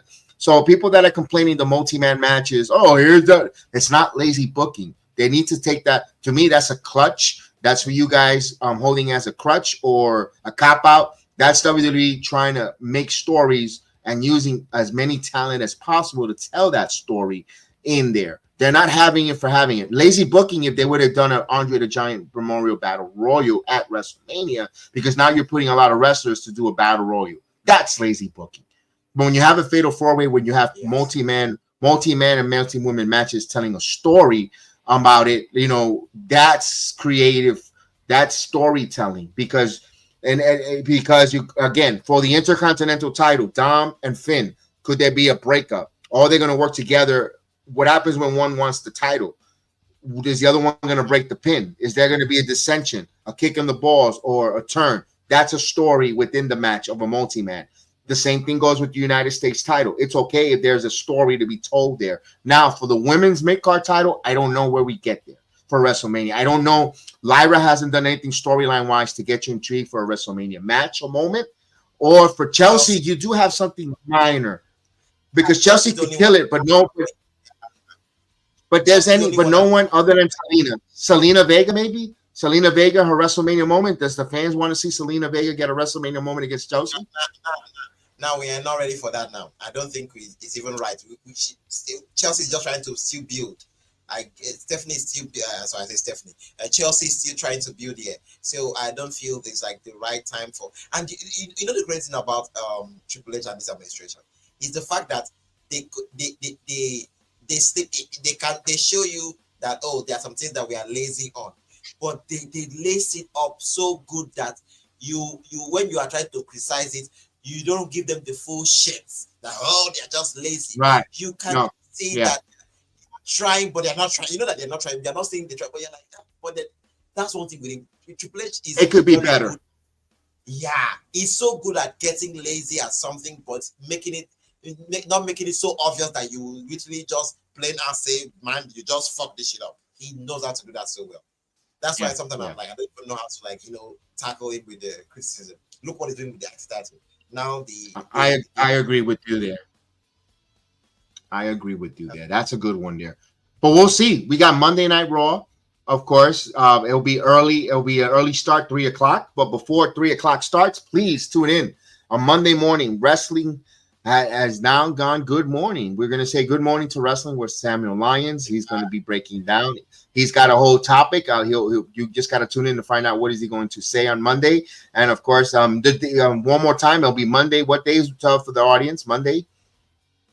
All right. So as of right now, we'll be doing Mondays. I was looking at doing Mondays. We are breaking down Mondays. We'll have the Good Morning Wrestling show on Wednesdays, and we'll also come to you again on Fridays. So we'll start off the week with you. We'll be with you at the midday and midweek, and we'll also be with you at the end of the start of the weekend. So we were looking at bringing a Good Morning show to immediately review Monday Night Raw, but looking at the to bring more substance, I'm like, it'll be better off to still let you digest, and then we get NXT too with you, and then we are with you there in the morning. My light just went out. But we'll be there with you on Monday morning. We'll be there with you on Wednesday morning, and we'll also be there with you on Friday morning. So we have an incredible packed shows ready for you, and we're gonna do the best job possible. Kev, I'm waiting for the piano from the Fiend. Ding, ding, ding, ding, ding. Guys, we want to say Thank you for joining us. We'll see you guys, of course, for Monday Night Raw. For me, Samuel, of course, for the Good Morning Wrestling. Buena noche. See you later.